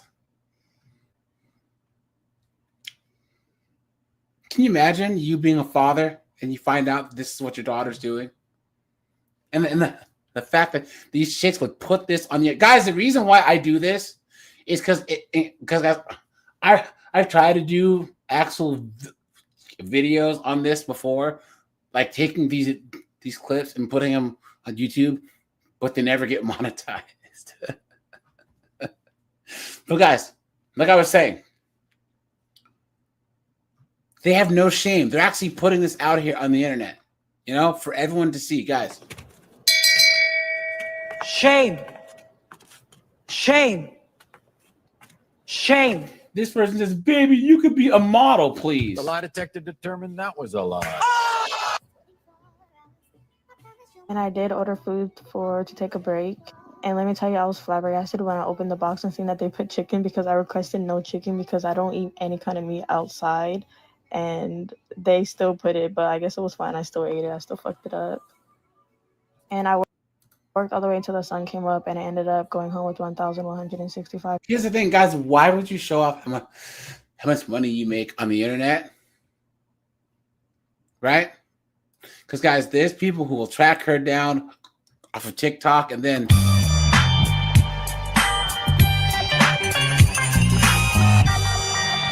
go and take that cash. You know what I'm saying? Once that's second, guys. Okay. Here we go. We'll do one more, guys. And guys, thanks for being here, man. Guys, thanks for the memberships. Thanks for the super chats, guys. Thanks for the cash apps. Guys, I will be live tomorrow at probably 4:30. Whoops, copyright music. There's one more. Hold on. Jesus. Oh yeah, we've already seen her. Let's talk about my Friday work day. I literally worked like 9 to 4 and made $110. Oh, guys, we've already seen her because it's all these usual suspects. Oh no! Advice. Ah, look at Advice. look at that, guys. There's no way someone's paying to smash this. Guys, she looks like Pennywise.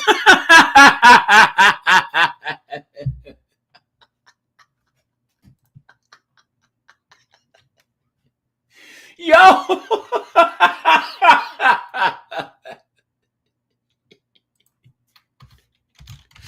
Guys, look at this. Look at this. Look at this. Hold on, guys. Hold on.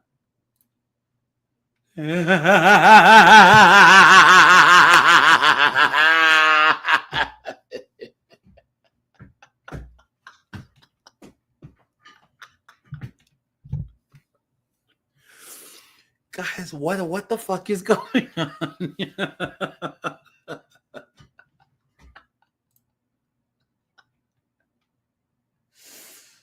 Guys, come on.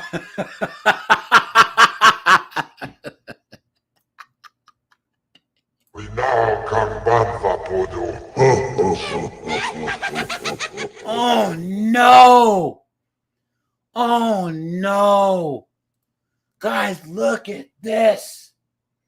Look at that. Come on, man. I wish I was given before I started doing SW. Number one, you don't always have to say yes. If something makes you feel uncomfortable, you feel like it's unsafe, or you just don't want to fucking do it, you don't have to do it. Just because your job is what it is doesn't mean you have to take everything that comes along and please every single client that you had. It is okay to have boundaries and say no. Number two, your self-worth and who you are as an individual does not equate to how much money you're making whatsoever. When you first start, you make a lot of money. That's true for almost every avenue that you take entering this profession. However, it gets to a point when things start slowing down.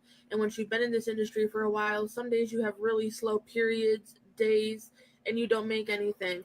And it can really affect your self-esteem because you feel like people are not attracted to you or you're just not good at what you do anymore. And that has nothing to do with it whatsoever. It's just a part of being in any non-essential and service industry. Sometimes people spend a lot of money, sometimes they don't. It's got nothing to do with who you are as a person. Number three, not everybody is your friend. Unfortunately, being in this industry tends to make a lot of people jealous towards you, and sometimes you get jealous of other people. Just because you and somebody have the same job or in the same career field doesn't mean that you should try and be their friend and immediately trust them. Not everybody has good motives. Like for part two. TMX just had to call in. He's like, what is this foolishness? Guys, hold on. Let's look at this.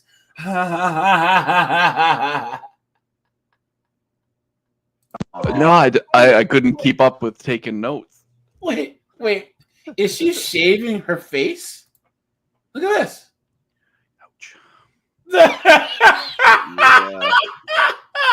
It's a dermatology thing. They do it to remove dead skin cells. Yeah, right. She'd have a beard if she didn't shave shit off.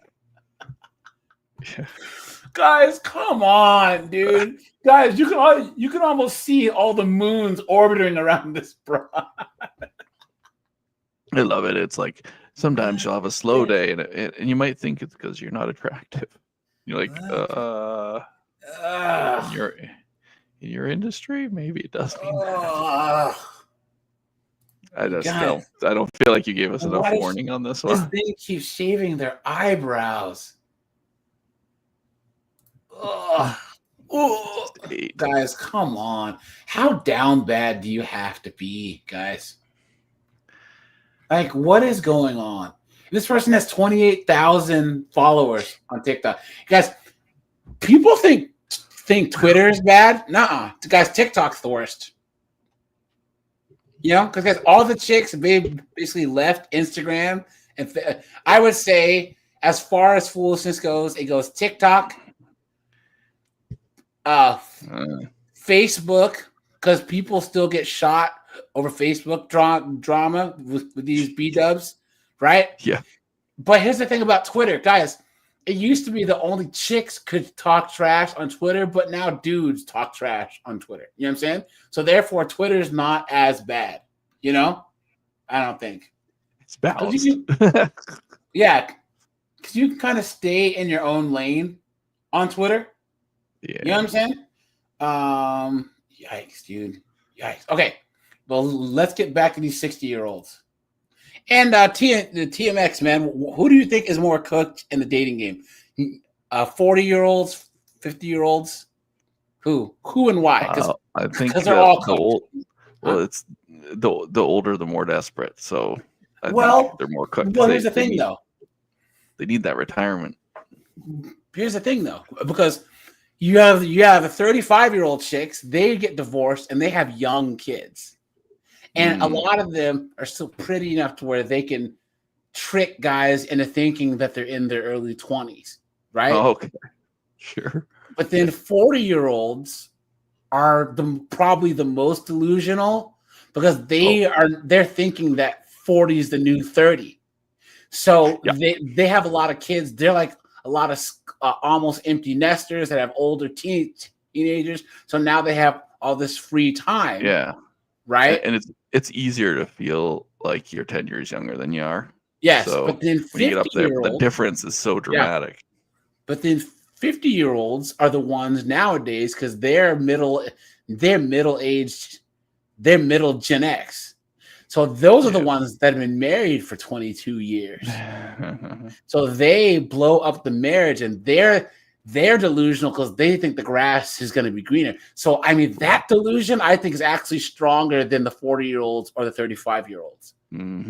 Because at least the 35-year-olds and the 40-year-olds were at least kind of modern dating a little bit. You know what I'm saying? Like they were dating in the 2000s and the 2010s or whatever. But you have these 50-year-olds that got married in the 90s or the early 2000s. Yep. So they have no clue what's in store for them. And guys, did you ever watch this guy? I don't watch much. Do you ever watch this guy? Yeah, I think because you've played it before. Guys, I need yeah. everyone to go over and subscribe to HL Talk That. This is the She Left Her Marriage to Get Pumped and Dumped by Chad. Yes, that AI voice. Because I don't know how he can go through all of their TikToks and get the whole story. I can't, guys. I look for a lot of TikToks, but I just can't scroll through a person's TikTok. That'll rot your brain, you know? This guy does the Lord's work. I don't know how he doesn't have 500,000 subs. Because, guys, he was doing more general manosphere stuff, but then he found his niche. And, guys, this guy is one of the unsung heroes of the manosphere. You know what I'm saying? Guys, he's amazing. He really, really, really is. Go and check him out. There's all these chicks who are, I'm getting divorced, and my husband's a piece of trash, and of course he's a narcissist and he's abusive. But and they always have the inspirational music. Oh, I'm gonna make it through, guys. This is a new beginning. Yay! And then, guys, I'm on the dating apps. I'm dating. Yay! I have dates. See, I'm so cool. And then, of course, after 6 months of letting Gray Fox Chad and Gray Fox Iron, these men, these stupid men, what's with men nowadays? Where are all the good men and what is going on? Rah, rah, rah. And then, of course, I wish I never left my husband. He moved on and she's younger than me.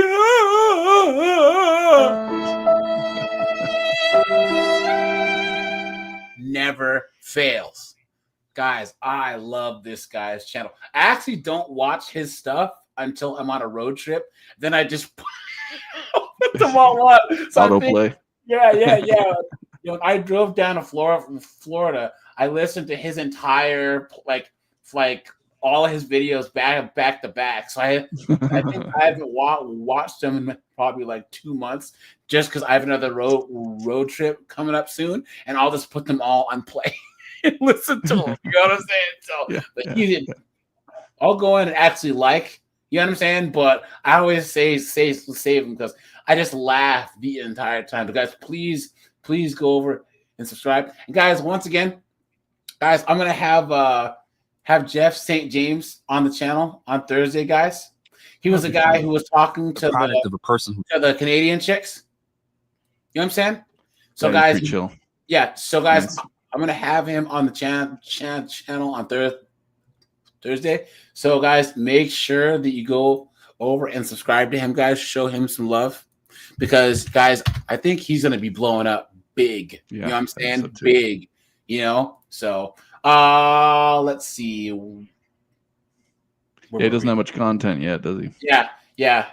But he's gonna start putting stuff out there. So you're having him on the show directly. Yeah. On Thursday. So, yep. Where are we? Wait, wrong. Hold on, guys. Give me a second to get all my windows figured out here. Okay.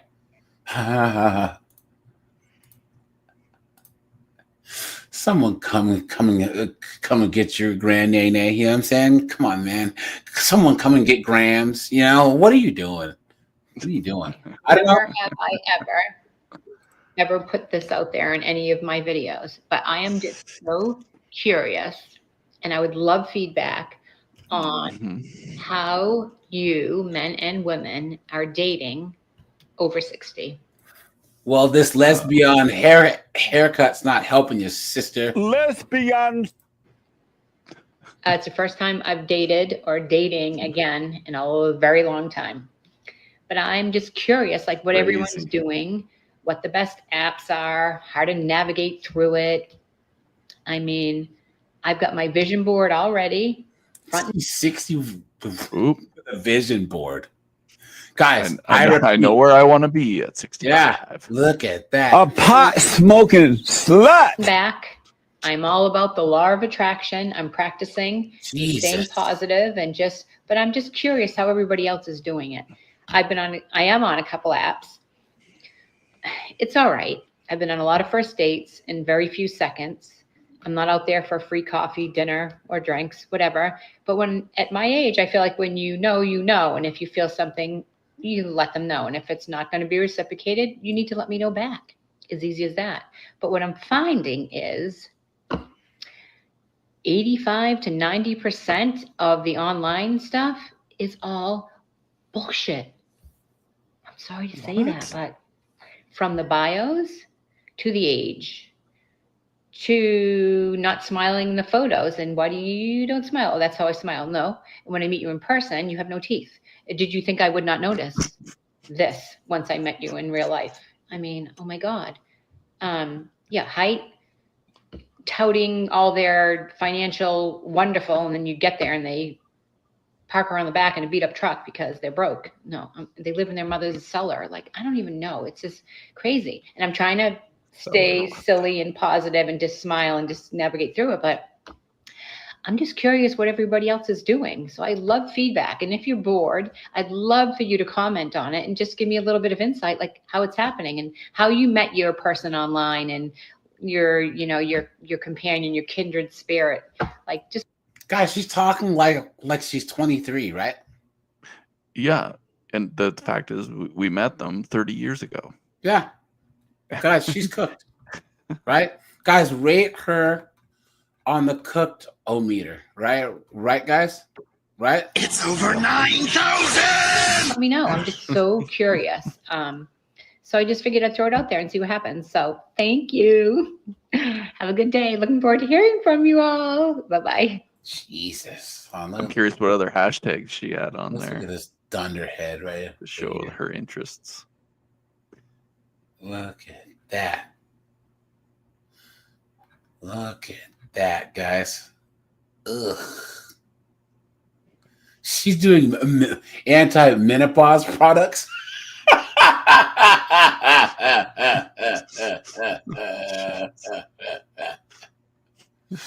Guys, this chick is cooked.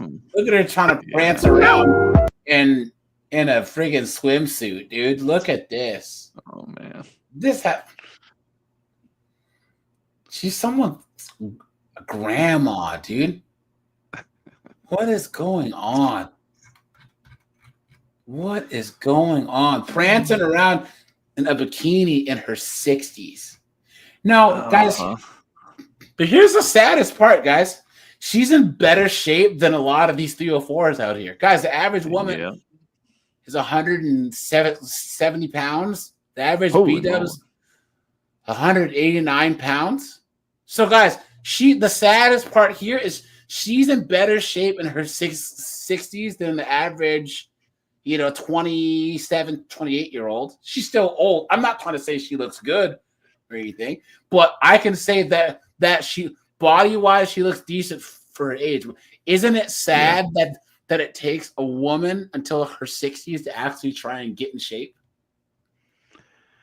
Yeah, well, maybe she always has been. And so she thinks it's easy. Give me her address. I'm about to get a new car. There you go. So he says, does she come with a paper bag? what I'm saying is that if she looked like this below the waist when she was 25, she probably have a lot of guys after her. You know what I'm saying? But she's probably some annoying feminist. You know what I'm saying? And ended up here. You know? Yeah, and might have thought that what she had when she was younger was still there when she was older. So yep, that's true. why she's alone. Ugh, holding out. Disgusting. Now, guys, here we go. Reddit. Why successful women over 50 can't find a man? Okay. Here we go. She says, so regarding the younger man thing, I prefer a younger man, but I know that makes no sense, as no sane man would ever have NPD. I don't know what that means. Or is looking for a sugar mommy. It would be, I don't know what NPD means. Would be in a committed relationship with a woman older than him. So there you go, guys. That is true. Right? That is true.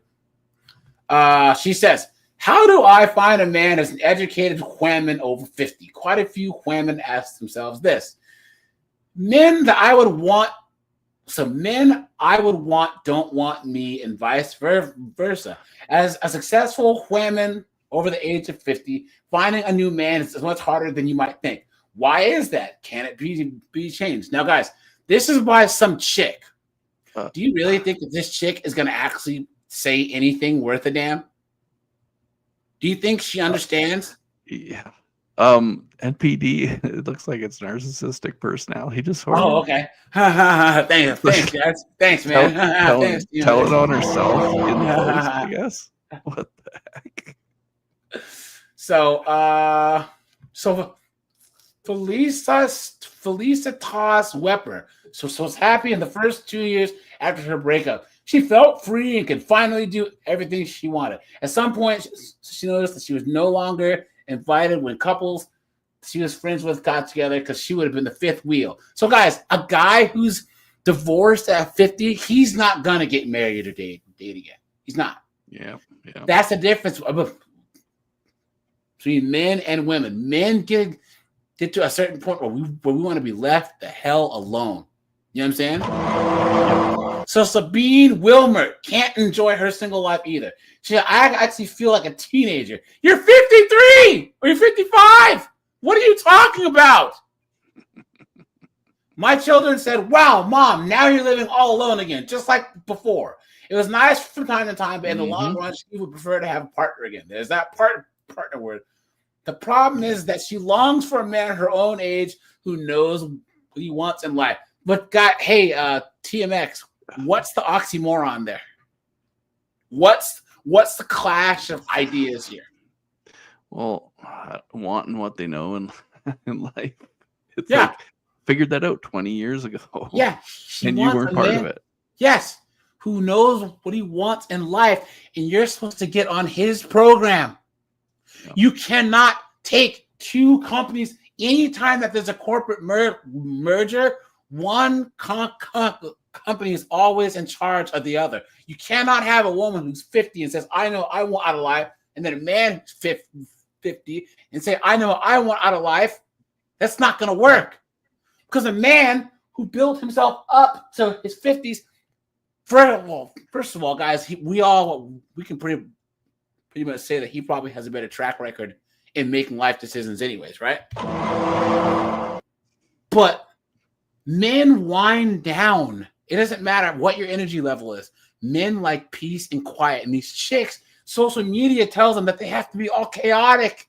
They have to still be going to brunch and girls trips and shopping and all this foolishness when they're in their 50s. Why? Right? Yep. So a guy who knows what he wants in life means that he knows what he wants. He's worked for it. He's not going to give it up. So that's kind of like her wanting a guy who can give her this rich life, but is home all the time. It makes no sense. You know? Yep. hold on, guys. Okay. And whose children are as happy as their own for their father when he has a new partner. But men like that, she knows from bitter experience, are looking for a woman who's 10 to 12 years younger. They find them even quite easily if they have good money and a job. There it is, guys. At least they understand something, right? And guys, we aren't even talking 10 years younger. Guys, we're talking 20 years younger. If you're 53, why would you date a 43-year-old? You can get a 35-year-old. Yeah, a 30-year-old. And a 28-year-old. Yeah, but what do you have in common? You think that us guys in our 40s and 50s are hanging out with 28-year-olds or 25-year-olds to hear her friggin' treatise on global geopolitical politics? No. You think that we want to hear what she has to say about the current state of global markets? No. There's only one thing that we want 25-year-olds for. That's, you know what I'm saying? To give them fake names and then use our patented.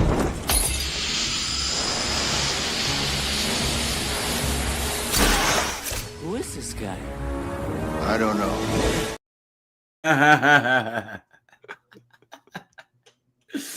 It will always stay that way. If you believe the science, men can't help it if they like younger chicks. Men in all parts of the world prefer younger, fertile women, even if they can no longer want to become fathers themselves. This preference is innate, as with food. We also prefer fatty and sugary foods when we want to lose weight. We still suddenly don't like salad. So the problem is that women in their 50s don't like stale bread either. Unimpressive or boring men who can't hold the candles to them. Look at that. And the chick said it, guys, look. So the men that I would want don't want me, and vice versa, says Malin Lingenfeld, an attractive and successful 52-year-old, please. The lie detector determined that was a lie. That's an oxymoron, guys. There's no such thing as an attractive 52-year-old. Her ideal. She kind of gave it away in the first line, where it was. You'd have to scroll up to show it, but the condescension starts right away. Yeah. The very next one. How do I find a man as an educated person? Yep. Her partner is humorous, educated, sporty, and loving. Now, guys. Yep. Here's the issue. He can't be too sporting, because if he always plays tennis, you always play tennis. You always go to your softball games. Why aren't you out? Ah! You know what I'm saying? You're always doing jujitsu. That's too much. You like them more than me. You know? Come on, man. Guys, make sure to hit the like button, guys. Hit the super chat button. Hit the join button. Appreciate that, guys.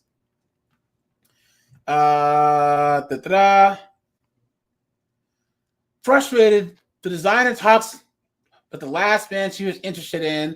So the guy went to her house, looked across the lawn, said, "Back there at the end of your terrace, that's where your landlords live." She says, "No, that's my living room." He said, "I didn't even know the kind of circumstances you live in." And she said, he himself is wealthy, has a huge house in the park, and he thinks that it would be good if I lived in a 2-bedroom apartment.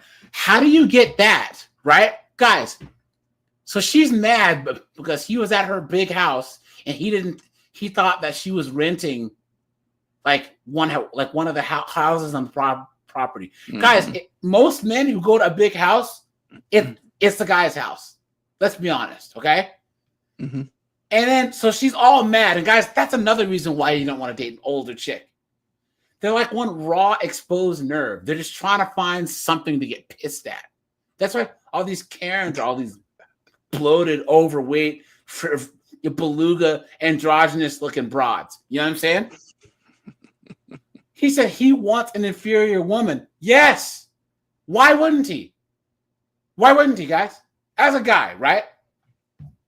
Why would you not want to be with a chick? Let's just say that you're trying to settle down, right? Why would you want to be with a chick that's already bought her first brand new house, her first brand new car, who's already been to Japan, who's already been to Indonesia, right? Who's already been around the world? When you can, if you have the money, enjoy that with this girl that you like, right? There's nothing new with older chicks, you know. With younger chicks, they're like, oh my god, I've never been to the Maldives. You want to go? Sure, yay! You know what I mean? There's nothing for it, and then they just say it's intimidation. Yep. Doesn't And TMX. You called it, because of course that comes up here. Watch. I'm reading it. Yeah. Simmers supports that this is really the case surprisingly often, and she can even prove it statistically. Being rich, beautiful, successful is disadvantageous for a woman. Unfortunately, I can't change it. This intimidates many men. You've been had. You've been took. You've been hoodwinked. Bamboozled. Led astray. Run amok. Guys, I want you to put a yes or a no. No. Sorry. Guys, put a 1 if you agree that no woman has ever intimidated me. Because you can't whoop my ass. I'm dead ass. That's how men intimidate each other, is with physical violence or maybe financial violence. You know what I'm saying? That I can take away your livelihood. You know what I'm saying? But other than that, guys, women are not intimidating. They're annoying. You know? And guys, this is what happens, that this narrative has been going to, where these chicks, we are not intimidated by women. We aren't scared. We're scared of the fact that they have a whole system that they can sick on us. You know what I'm saying? There you go. Guys, you have girls getting up in a man's face doing things that's worthy of a friggin' tiger uppercut. If this was Russia, if this was Brazil, if this was the Middle East, man, you know what I'm saying? Homegirl, she would be missing all her front teeth. But because this is America, oftentimes there's no, well, until they come across Nug who doesn't care, and then Nug doesn't care. You know what I'm saying? They get in his face, you know, and he says, "Oh, you can," you know what I'm saying, and it's over. She says, a man's self-esteem often rises in proportion to his income. This is difficult for such chicks in their 50s. Across society as a whole, a man's level of education is one step above that of her partner, doctor, nurse, pilot, flight attendant, Highly educated older chicks in particular are often left behind because of their age and level of education that compounds the problems. It scares me a little that when I see how many great women around me have been alone for a long time. Sometimes this chick, this Felisa Taz chick, catches herself saying, is that it now? Am I going to be alone for the rest of my life? Yes, you are. She registered on the Elite Partner platform. What's that? A dating thing? Was insulted by a user because she had mentioned her PhD in her profile. That's hilarious. That's hilarious, right? Look at that, guys. But guys, this is what they fought for. This is what they fought for, guys. This is the ultimate example of, I am woman, hear me roar, in numbers too big to ignore. And guys, here's the thing. Because you know who have cracked the code? Right? Guys, who's the most successful group of women in America? Who's the most successful and most educated group of women in America? Guys, who's the most married and the least divorced group of women in America? The most educated, the highest earning, the most married, the least divorced. Right? You know? Asians are. Asians and Indians. Thank you, Colin. Appreciate that. Yeah, Chris says, Chris, what's up, dude? Anthony, what's up, man? Yeah, Asians. Guys, why? They're not dumb enough to be out here in these streets trying to date at 50. And they probably out-earn all these white chicks and all these goofy chicks. A lot of my friends or coworkers that are Asian or Indian, guys, they treat getting married and having kids just like getting their PhDs. You know? Okay. She had a similar experience with an acquaintance who says he would have been her type. However, when he found out that she was a doctor, he dropped out. He had suddenly felt smaller than he was. Then he looked around playgrounds for younger moms and dated some pretty young women. There you go. Look at that. Hey guys, it's not the degree, it's the attitude that comes with it. You think that just because you have a PhD that all of a sudden you can boss a dude around. And hey man, homeboy who dissed this PhD and started dating young, hot single moms and is probably pumping and dumping guys. City boy!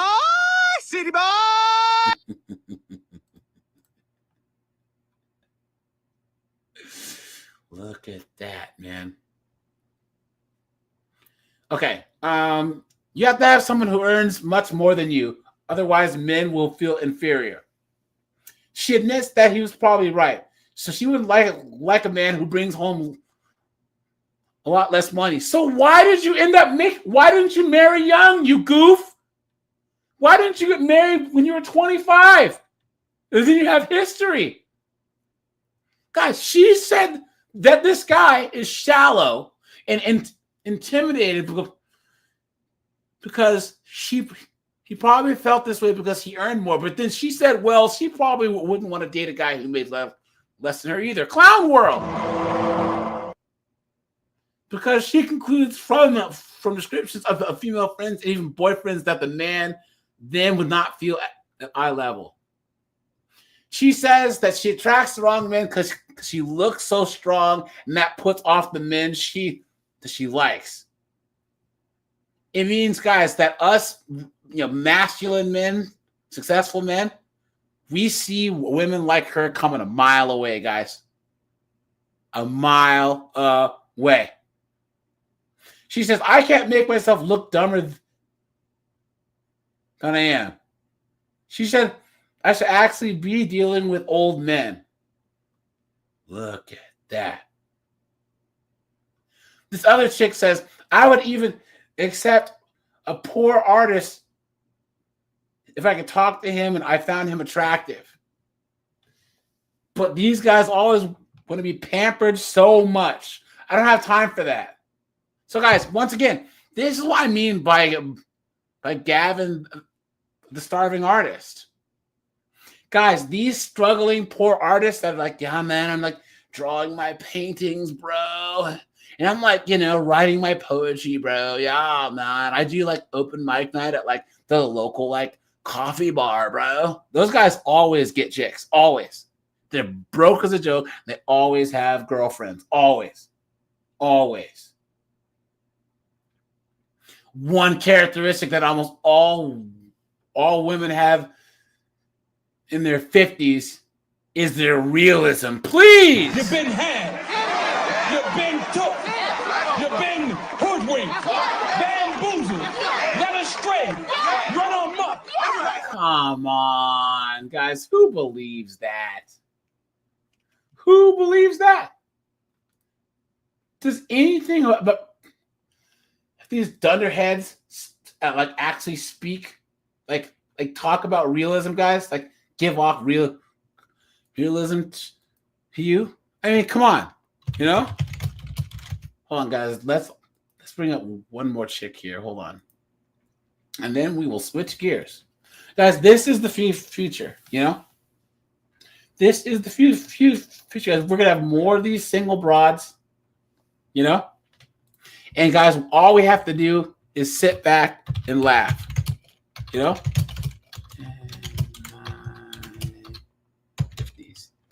Hold on, guys. Let's pull up the one chick who we know. Is she? Oh, here. You guys remember this broad, right? You guys remember this broad? You guys remember her? Dating over 50. This just happened, and I am upset about it. And I don't know what to do. So I'm going to jump on here and see what y'all think. So please leave me a comment down below. And I'm definitely a big believer in, you got to listen to your intuition. You got to look within. And I'm certainly going to do that. And I've kind of been doing This filter, man. Working overtime, workout, right? But, I will tell y'all what just happened. So basically, Mr. GK and I had a date planned for this Friday. And, we went to lunch on Tuesday, which we've actually been doing that every week. And it was fun, whatever. But I have been getting some, intuitive hits of things that aren't lining up. I don't know. I can't really explain it. Maybe it's some of his behavior. Maybe it's like sometimes he takes longer to text back, which I know that's not a big deal. So I don't think that's it at all. I don't know. He's in his 50s. He's busy. What are you talking about, you absolute dunderhead? Why are they so dumb? Why? You stupid woman. I actually went and even saw my therapist, and she was like, Heather, those really aren't red flags. Those are more like orange flags. And so just don't worry about it. So I was really trying to just kind of figured what, it's probably my past, but there is some things in his behavior. So I'll give you an example. This morning, he texted me good morning and sent me this link to some video thing he was in. And so I responded and was like, oh, whatever, love it. You did such a good job. And then I said, so what time are we going tonight? Because when we talked on the phone last night, he was like, you know what? I don't really know what time I'll be able to pick you up tomorrow night. And I haven't really made a plan for what we're doing because my daughter, he has his kids this weekend and his daughter is, going to go to the lake, blah, blah, blah. So he's like, I'll let you know the time and place when I get in, and I figured this out last night. Well, then I woke up this morning and he didn't tell me, he didn't text me anything. And then when he sent me the good morning text, there was nothing in there about this is what time I'll pick you up. And so, that's why when I responded to his text this morning, when he sent me that video, I said, great job. But then I also said, what time will you be picking me up? And he didn't respond. And then I went to yoga and I got out of yoga. I sent him that text at 9 a.m. And then I got out of yoga at 11. I got home at 11:30. And then by noon, he still hadn't responded. So, and actually he left me on delivered, which I don't love that. So I thought, well, maybe he didn't read it because, the first line said, good job. And then the second line was the line that said, what time are we going tonight? So I thought maybe he is in a meeting and he left it on delivered. So he didn't see the second line. So, of course I sound like a teenager that I'm freaking out so much about the dumb freaking texting, which I, overthink it. I know.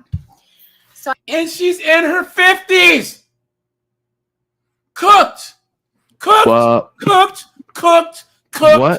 is the point again? So guys, okay. What's the point of this video? It's just saying I've got issues. Yeah. Let me tell you about them. Yeah. He didn't get back to me fast enough. Oh, look. I sent him a text at noon and I said, did you not get my above, or did you not read my above text ?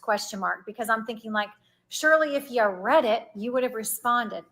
So he called me and he said, right after that, he's like, hey, call me right back. So I did. 1 second, my dogs, I'm watching my son's dog this weekend and he's being crazy. I'll show y'all. Oh my goodness. You guys stop it right now. Stop. And so basically we talked on the phone for an hour, and not an hour, 30 minutes. And I said, he was like, listen, I'm really sorry, but this is my last weekend with my kids. And he was like, I'm feeling really guilty about leaving my daughter tonight because my other two kids are going to be gone. So she was going to be here alone. Mind you, his daughter's 16. And there was a part of me that's thinking why would a 16-year-old daughter want to be with her dad on a Friday night? I don't know about y'all, but when I was 16 years old, I was with my boyfriend. Or maybe they have a good relationship. You friggin'. We bet you were. Frauds, dude. Yeah, guys, we all know what she was doing, right, guys? You tell her she's a goddamn whore. Unbelievable. TMX, Say something, dude. Ain't fucking nothing over here, dude. What is going on? Guys. Again, though, it's like one of these examples where there was no specific thing done wrong. Yeah. But the feels say I'm getting shafted somehow and I'm going to get dropped. And you would think so that it's a freak out. That him wanting to be with his kids is a green flag, right? Guys, they barely know each other. They just met. She's like, why didn't you answer my text when I wanted you to? And why are you spending time with your daughter? What the fuck are you guys, these people make me cuss. I try to not swear, guys. Guys, what is going on? Absolutely insane. My friends all the time, especially on a Friday night. So that thought did cross my mind. And so I was kind of mad, but he was like, I'm sorry. I should have told you earlier. It's like, that's why I didn't respond to your text, because I wasn't sure what I was going to do. And, and I actually was like, you know what? I don't love this at all. In fact, it makes me kind of mad. And I'm kind of feeling really bad about it, because I said, do you even really have time for a relationship?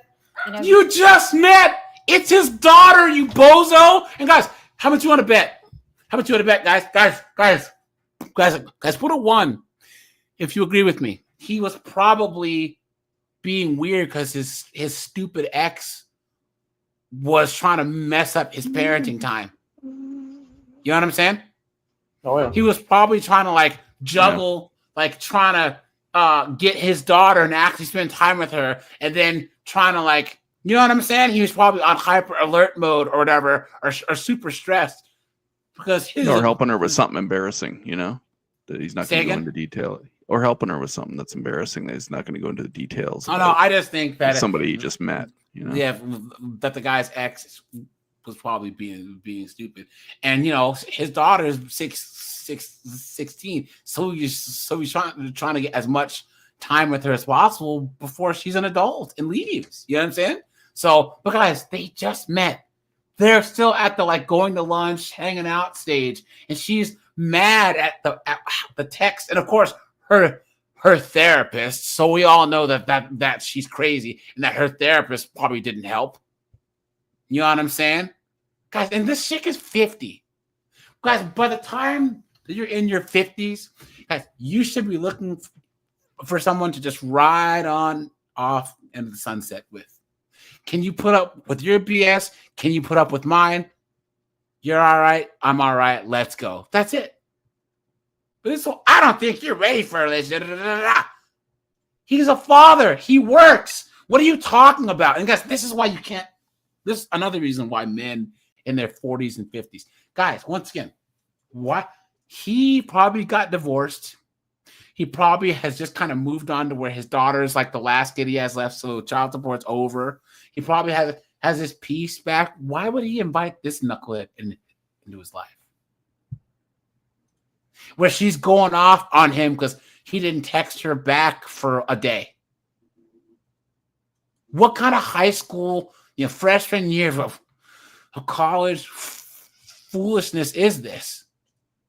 Come on, man. You have these 3 kids and whatever. And he was like, yeah, I think I do. And I was like, oh, wait, he has 3 kids? Mad, and I'm kind of feeling really bad about it, because I said, do you even really have time for a relationship?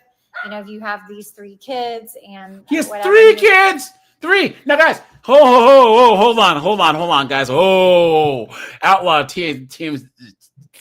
Next, cook with me here.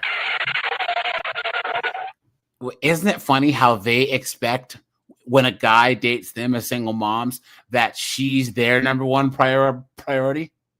Oh, I mean, yeah, but it can't be the other way around. He can't actually have his kids be his priority over her, or it's how dare you, clown world. Bunch of crap, dude. These freaking broads, dude. Guys, there's a Chevelle. There's a Mach 1 Mustang, right?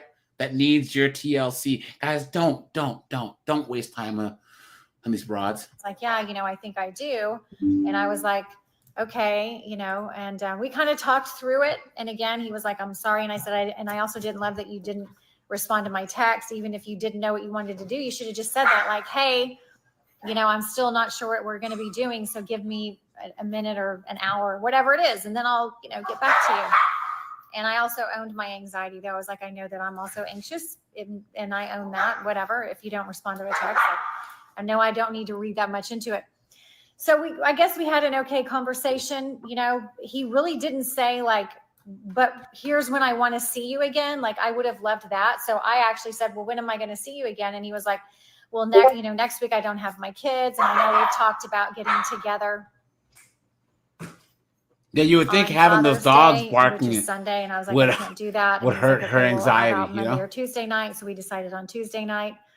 But still, I feel like he could have like come over for coffee or asked to have breakfast with me tomorrow morning or something. I don't know. And so we got off the phone, and I just feel terrible, and I just feel like, I don't know, something in me is telling me that something seems really off. And again, here I go. Like, is it my anxiety or is it my intuition? Oh Christ! And I just don't know. Here come the tears. Oh, look at that, guys. Look at that. Violent. I'm just emotional. Why don't you understand that? No. And I guess I won't know until time goes on, but like part of me is like, I should just end it now because, what if he's lying? But then there's another part of me that's like, well, what if he's not lying? And what if his 16-year-old is an odd 16-year-old who likes to stay home with her dad on a Friday night? Maybe his 16-year-old is not a dirty 304 like you were under the bleachers blowing Chad. How about that? Right, guys? Fucking frauds. What if he is telling me the truth, because he couldn't possibly be telling the truth. Oh, no. Men just don't do that in her feminist, misandrist, man-hating world. So I don't know. So I guess the thing that's like, Steve says she looks like Tommy Lahren in 30 years. sticking in my head is like, if you don't know what to do, then just don't do anything, So I think I'm just Do you even see any tears, guys? gonna do anything, and I'm just gonna all I see is bones, like cheekbones. see how he shows in her Skeletor hands, that, dude. but Yeah. this like bad feeling and this sadness or whatever you want to call it, it continues. Like, and if he continues to kind of treat me this way, because that was not okay. Like canceling a date at noon on Friday, I don't love that. In fact, I hate it, and I deserve more than that. Wow. And so there is a Deserve. big part of me that's No like, room for problems. You deserve more than that. No, you don't. but I'm not 100% sure. So leave me a comment down below and let me know what y'all think. But that because she has kids, that she's done the same thing and didn't think anything of it. What an absolute dunderhead. This guy says, as a divorced dad, I've ended things with great women the second that they try and guess how much time I spend with my kids. That they second guess, even when they were teenagers. That's a major red flag for an active parent. It is a sign of insecurity. Facts. And this chick, of course, the sisterhood. Well, it's different than spending time with his kids. He made a date with her. She's not jealous that he's hanging out with his daughter, not her. They had plans, and he's putting her off, so it's totally different, dude. He says false. Kids come first. Plans can change with kids. Nothing goes according to plans when your kids are your first priority, as they should be. If you're dating as an active parent, you should already know your ranking position without the kids ending up on Dr. Phil on rehab. And plus, she has 6+ hours of notice. Get out of your insecurities. Yeah, this chick says, I agree. She's very dismissive of his kids. Look at that. This chick says, this is the situation. You're too needy. Also, my daughter at 16 was a homebody and very introverted. You don't know his 16-year-old daughter, so don't judge him on wanting to be with his daughter. You are a little bit too much. You need to take a Xanax and relax. It's kind of annoying. This chick says, agreed. Without a planned date with him for a weekend, I would have made other plans. Look at that. This chick says, you are the red flag. You're upset that he's not giving you the attention because his odd daughter, as you called her, wants to spend time with her dad on Father's Day weekend. It was Father's Day. Look at that. This chick says, you should have. It was Father's Day. Yeah. You got to give him some space. He should be happy that he cares about his kids. Look at that. A man puts his kids first. This chick says you are attached too soon. I don't think that this post is going the way that you thought it was going to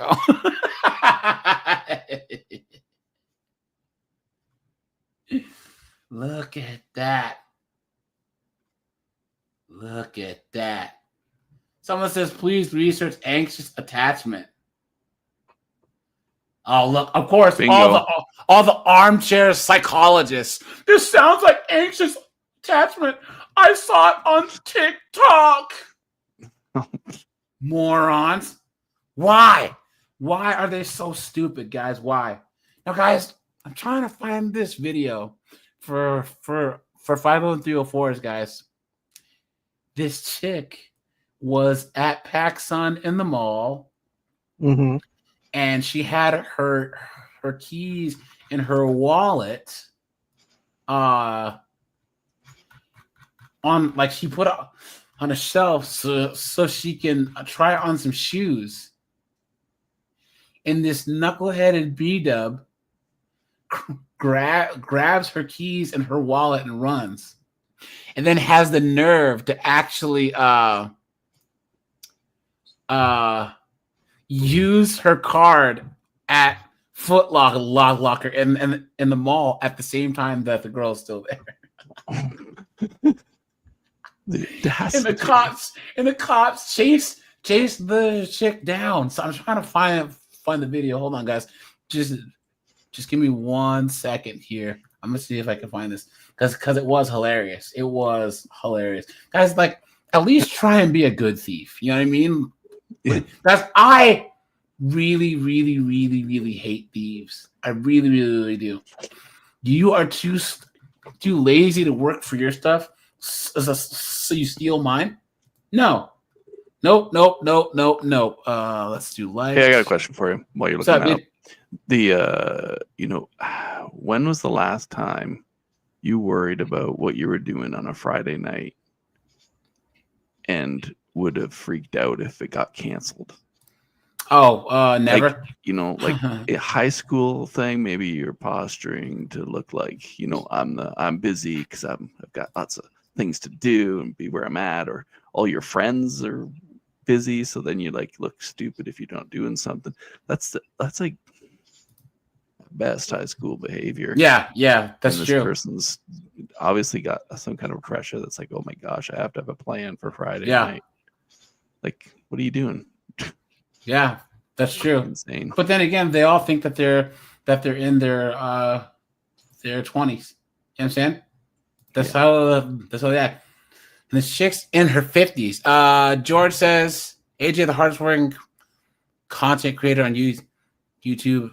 You ever not doing a stream? Glad I found your channel. Pets out the hours of miles. # couple nuts and go. Guys, I do have couple nuts and go merch that I'm trying to design, guys. That's going to be probably the mantra of her dating, It's just couple nuts with this chick, a couple nuts and go, Oh yeah. Thanks for that, George. I appreciate that. Seriously. Garlic croutons, dude. I don't think that I can find it. So, guys, let's just go here. Let's go here. Let's go all the way down here. Guys, so MGTOW, TMX, anything else about these 50-year-old and 60-year-old chicks trying to date? Well, only other thing I was thinking was the older ones that have money have never heard of gigolos before. Well, the thing is there is a group for them. Yeah, that's go true. Pick them up, but they were not my type. They didn't fit the other qualifiers, so boo-hoo. They want They want to play and squander their whole youth away until they get into their 40s and 50s, and then it's time they want to start realizing how real a baby in their life could have helped bring joy to them. So it's too late. I mean, she becomes just another lesson of what women should not be striving to do. That's true. And guys, I think that women want relationships more than children, honestly, or else you wouldn't. Because if children kept them happy, then they would just be single moms, and they wouldn't be out there trying to date and be on dating apps. Because if what they're saying is true, if the whole feminist message was correct, these chicks, they would just have babies and move on. But I honestly believe that women want to be in a relationship more than anything else. And guys, there are women out there that are so misandrist, that are so modern and narcissistic and man-hating and anti-life. Guys, it's like they hate that they're attracted to us men. They can't stand it because they hate us men, but they don't like women. You know what I'm saying? Yep. It's crazy. So, all right, guys, let's switch gears here, guys. Guys, once again, go and sub to my second chance panel. Here we go, guys. That's the sound of the police. Now, guys, I'm starting to think that Saudi Arabia did the right thing with the whole women driving thing. Because we all know, guys, that women drivers, no survivors. Because B-dub drivers, no survivors, right? You know what I'm saying? Here we go. 2023, an officer with the Pleasant Prairie Police Department in Wisconsin was on patrol. Ohio, Wisconsin, Florida. When he observed a vehicle in the left turn-only lane travel through the intersection without turning left. This simple traffic violation should have been a quick conversation and possibly a ticket. But the suspect had other plans. Of course you did. Traffic. East Frontage Road. David Zebra 65964 from 165 northbound. I'll take a second.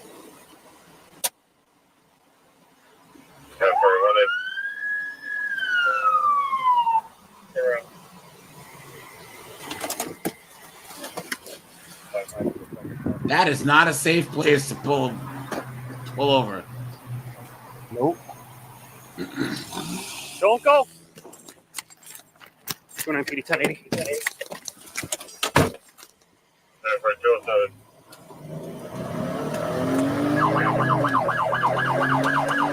Reason for the stop is going to be disobeying a traffic sign.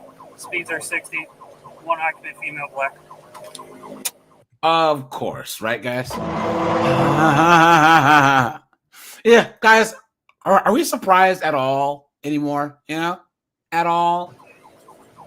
209 approaching Highway C. Speeds are 90. No traffic.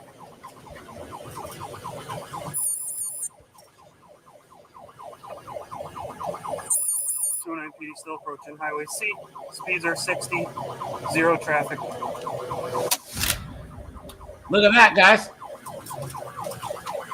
Going the wrong way. 209 PD, she's on the wrong side of the road. No traffic. Looks like we'll be going westbound. On C.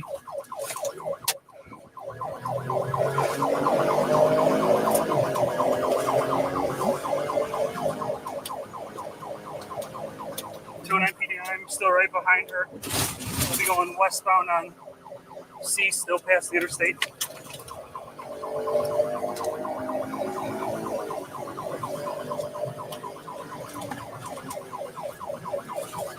PD still westbound from the West Frontage Road. She's in the wrong lane of traffic. No traffic. Speeds are 75. We know, Outlaw, all these B-dubs, they're all swirlers, man. So they said to hell with black guys. They're after you. They're after you now, man. You and Snowboard and Colin. Couple nuts and go, right? Hashtag couple nuts and go. Oh no. Race card. I like that. 290 light traffic passing the 13100 block. Speeds are 90.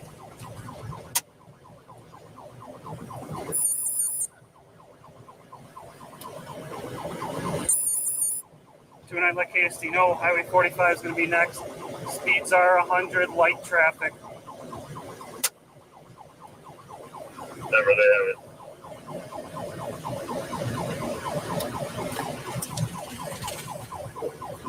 Still medium traffic. Speeds are 90. Traffic's yielding to me. He's forward is going. Last time KST's getting all they got units head your way. 10 for you, I'm still good. 29 speeds are 110, no traffic. Road conditions are good.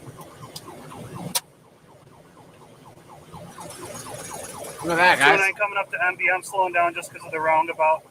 She's going about 90 into it. Into a roundabout? Ah, you dummy. What are you doing? We're still going through MB. Speeds are only 60. Isn't it funny, MGTOW, how Knucklehead Omar and Knucklehead Harris and even that like woke black girl with the friggin' stuff in her nose that was debating Andrew Wilson, all these woke chicks are all with white dudes, even though they're like, oh, you evil cisgender hetero white man. It's like, well, that's what you lay down next to, you moron. Mm-hmm. They're all hypocrites, man. Light traffic. Oh, no. 209, she did pop her left tire, so we do have one tire down at minimum. Light traffic.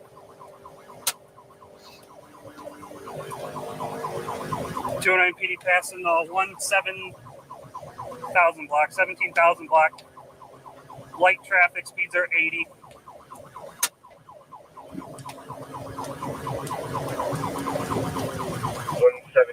Block, about 8 miles an hour. 209 coming up to medium traffic. Speeds are 70. Traffic is yielding to me. Uh-oh.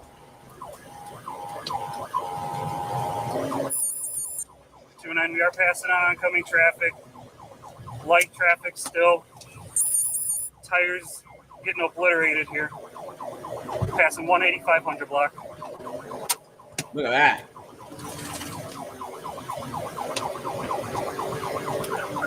Lead towards 209. You said the tires out? Looks like front left and left rear are blowing out, so we're slowing down to about 80, coming up to 45. 10-4. 8-4 to 211. I'll keep you for a little bit longer. Yeah, I'm heading out that way. Oh, look at that. 209 PD, she spun out. I'll be boxing her in right over here on the front road. Get on the ground! Get on the ground! Get on the ground! Get on the ground! On the ground!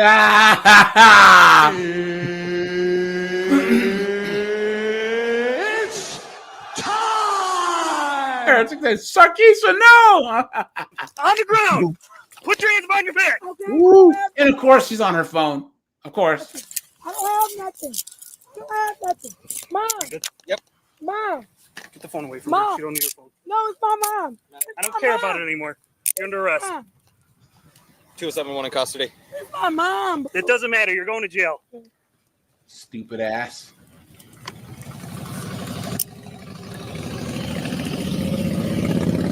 All you have to do is stop.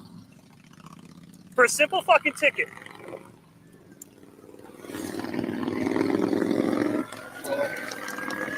I mean, Roll her back over that way. I don't have nothing. Well, then you should have fucking stopped. Put your knees up. Mom. Man. I told you guys. I say this every time, guys. You could Thanos snap 99.96% of B-dubs away, and the world would honestly be a much better place. I'm dead ass. I'm dead ass serious. No one would miss them.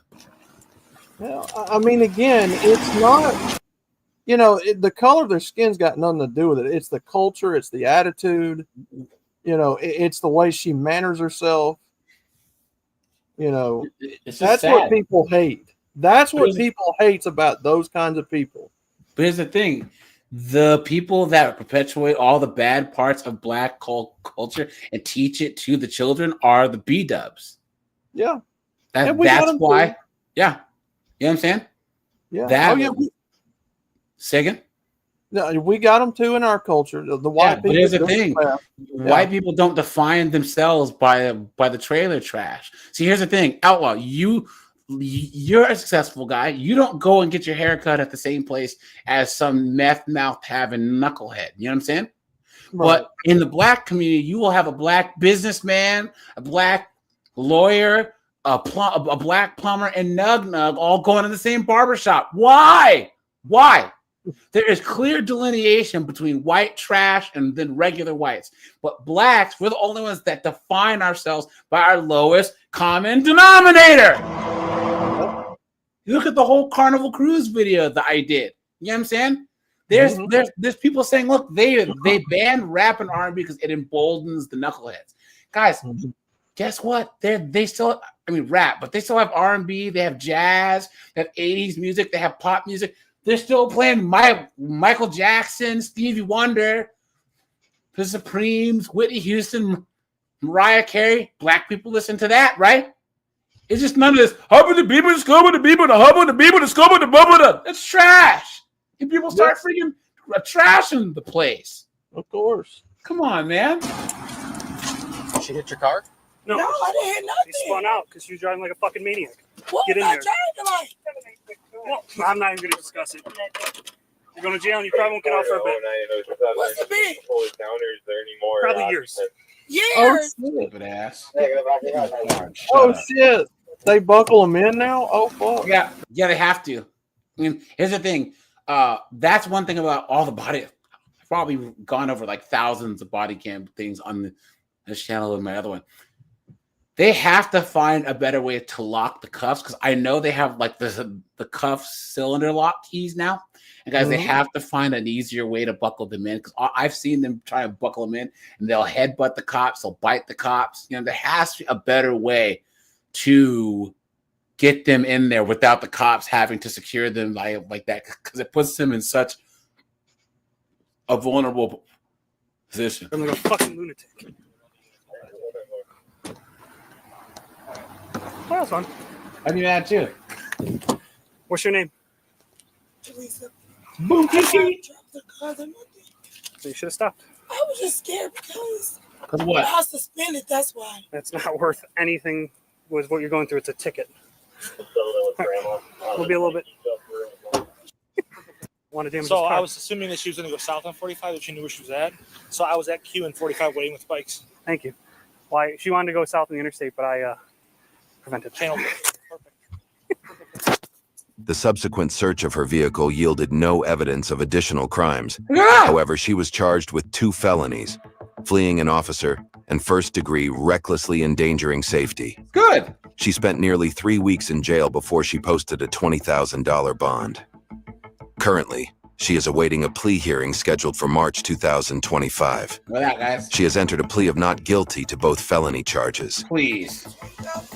That's typical. That's our typical bond for fleeing. It could be higher. I've seen it at 50. I've seen it at 100. But that's our typical bond. It doesn't matter. Your actions speak louder than what's in the car. All you had to do was stop, and I would have given you a ticket. That would have been it. No, literally, there's nothing I could have taken you to jail on. In Illinois, that's a crime to drive while revoked or drive while suspended or without a license. In Wisconsin, it's a ticket. Literally, that's all. Look at that. What an idiot. Look at that. Stupid. Look at that. He literally would have just given her a ticket. What a dunderhead. I would have said, wait for a valid driver. We would have been done with it. So because of your choices, you went from a very simple ticket in a court date to multiple felony charges. All right, guys. So I found this. Here we go. I found this. Guys, there's one thing I hate is thieves. And guys, I don't condone doing anything illegal. All right. But guys, if you're going to do dirt for life-changing money. If you're going to embezzle money, guys, do it for like 6, 7, 8 million. 7 figures at least. You know what I'm saying? And get on a boat. Don't go on a plane. Charter a boat. Get to international waters. You see these dunderheads, Outlaw.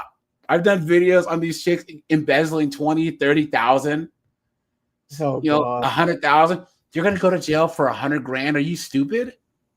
Are you dumb? And even if you guys, if you are doing some dirt and you manage to get there was a chick, she stole like $3 million, like $3.8 million from some charity over 10 years.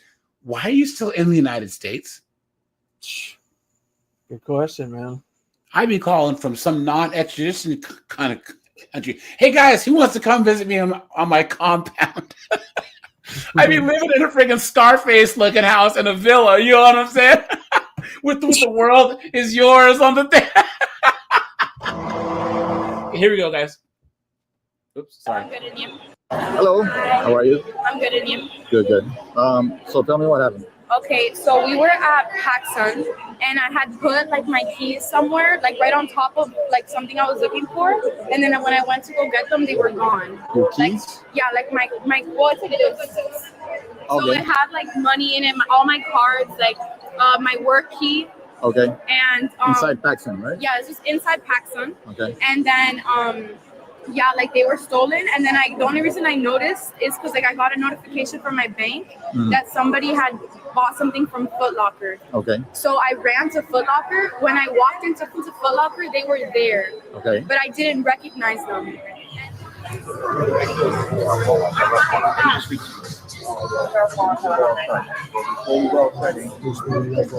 at that, guys. Of course, guys. We knew it was going to be a dunderhead who looked like this, who stole this chick's keys and wallet and debit card. Streets. I'm a bitch from the streets. I get that money. I get that money. Bitch, give me what you got. Right now, follow my instructions and I'll explain everything to you. You understand what I'm saying? About a credit card. And their kid is there. Their kid is there. Nug Nug and Gloctavia. Look at that. I got my own stuff in my wallet. Where is my wallet? Can I go make my purchase? Can I make my purchase? You're stealing. Yeah, man. For no reason. Man. Right here. Both of them be 10 or what? Both be 10? You gotta be the 10 for my PMs anyway.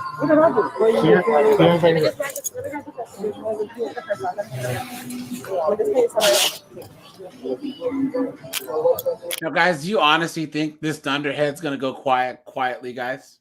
Do you think? Do you think she is, guys? You know? On. Come on, baby. Put the baby in the stroller. Can you get the baby in the stroller? There you go. By the way, guys. It's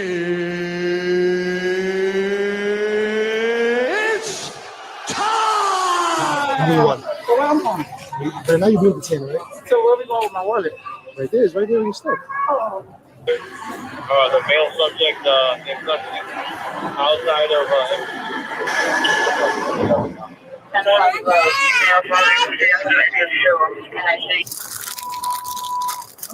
like hell, man, this is not a 10. She's trying to eat some candy. Guys, have we ever seen this? Chick's under arrest and she's like, I'm hungry. for my baby, sir. Ma'am. We asked you to stay over here. Now we're gonna put you in the car, right? Here you go, right here. I'm not moving. Hey, it's open, Maple. I'm gonna bring my car. I'm gonna put it inside. Damn, this is some BS. What the hell we being held up for? I'm asking you to stand still. You can move it around. If you can't do that, it don't matter. It don't matter. That's not the problem. We're asking you to stand still. You can't be walking around doing this and that. You're gonna go in the car. Okay? So have a seat over here or stand over here. Huh? My name is Shimani Breath. Yeah? Isn't that sad, guys? Isn't that sad? Skip ahead. You trying to take your jacket off? All right. Put my pants over. Demons, man. Let's On my get back. jacket. Yeah, that's fine. No. Just have a seat. Ma'am. Ma'am. You hear me talking to you? Have a seat. I don't want to sit down. I'm hot. Okay. Well, I can't have you. You're walking up and down. No, you are. You're over there. You're over here. You're gonna go in the car next. I am sweating. Your daughter is gonna go with him. You're gonna get inside. Look at me. Look at me. Hello. Is that her father? You're gonna get in the police car without causing a problem. Yes, Okay. sir. Get in the police car now. So I'm being arrested? Get in the police car now. Walk over here. He said I'm getting Hello. arrested. Listen to me. Your baby's right here, man. Come Sit on. inside of the police car. Okay. Sit inside the police car. Nobody's leaving until we say it's time to go. Get in the car and shut up. Did you double lock her? Yeah. All right. First. Sit inside the car. Stop talking. Stop. My baby daddy. We are in control of this, okay? Nobody's gonna do nothing until we say so. Get inside the car. Sit inside the car correctly. So I'm not. Watch your legs. Shut up. Let me get the. You have them, Miranda? Guys, they're children, man. The receipt. Let me see. Man, what's your name? Chiquanda. Chiquanda? Chiquanda. Okay. Of I'm going course to it give you is. Miranda warnings, okay? Do you understand each of these rights I have explained to you? Yes, sir. Having these rights in mind, do you wish to talk to me now? Yes. Okay. Why is this in your purse? There it is. Okay. I'm gonna be honest. I was like walking out of the store after I was. Basically, what happened was, guys, I'm so sorry. I'm so sorry. You might not be understanding what this dunderhead's saying. For like a shirt to get What store? PacSun, Okay. and I seen the keys on the floor. Hmm.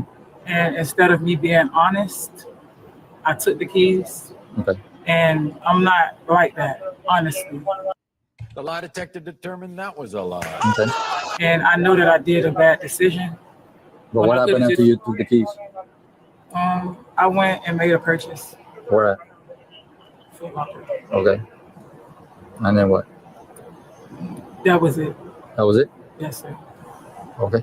Well, thank you for being honest with me. Okay. That's bad. Let me talk to my officers over here, and just sit tight. Okay. Can I ask you a question? What? Would I be arrested, or can I get a promise to appear? Okay. I'm gonna. Dang, this is not her first rodeo, guys. She's asking for a promise to appear. Guys, this is not her first rodeo.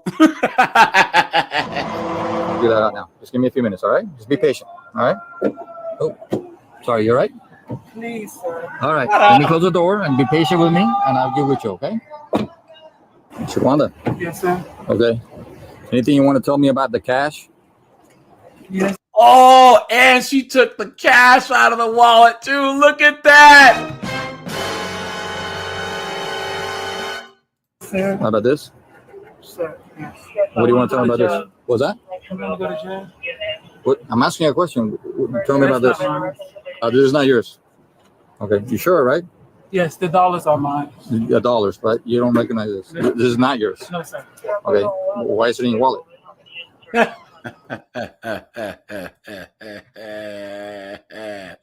Gotcha, you dunderhead. Look at that. She's cooked. A pot smoking slut. I did, like I said, instead of being honest, I went inside someone's things that didn't belong to me and I took it out. Okay. All right.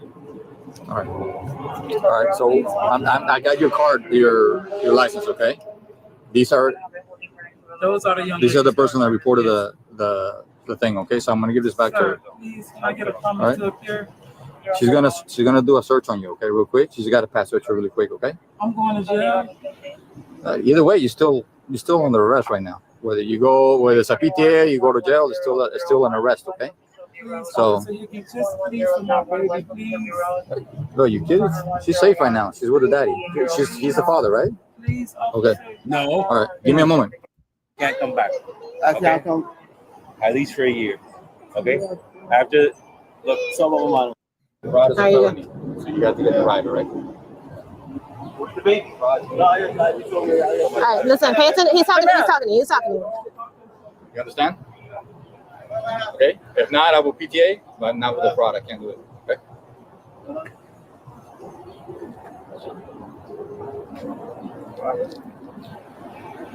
What happened? Let's Yeah, get I it. talking to her. Yeah, I know. I said, why you gotta be so? Why you gotta, don't disorder. Hey, listen. Don't disorder conduct. Don't disorder Listen, conduct. we're giving you the courtity that you're talking to her. Yeah, I know. I She said, shouldn't be talking to anybody. Get inside the car, close the door, and you get out of here. That's it. We're done. My keys, my Guys, that's a nice vet, man. You see this this C5 vet right here? Look at that. Close the door, and you get a nice vet, out of man. here. That's it. We're done. my keys, my Get phone, inside my the wallet. car. Oh, you got arrested too. I've already told you 3 times. Look at Nug Nug right here. He's gonna go to jail over some 304, guys. Look at that. Here I come to save the day. This simp. Guys, if you guys like body cam reactions, guys, please go to my second channel. That's 50304s, man. You know what I'm saying? You know what I mean? Guys, body cam reactions, right? I have like 268 videos plus like lives out the wazang. So if you guys want a whole lot of funny body cam reactions, guys, plus I go live over here every Friday at 10 p.m. Eastern Standard Time. So guys, make sure you are subbed over here, okay? Clear. but that's my own daughter, my baby. You got 2 seconds to clear because your ass going to jail next. Please, can you call restricted so I can make sure he don't give no one my property, please. Get her this over with, okay? Damn, I'm in jail on a Friday night, man.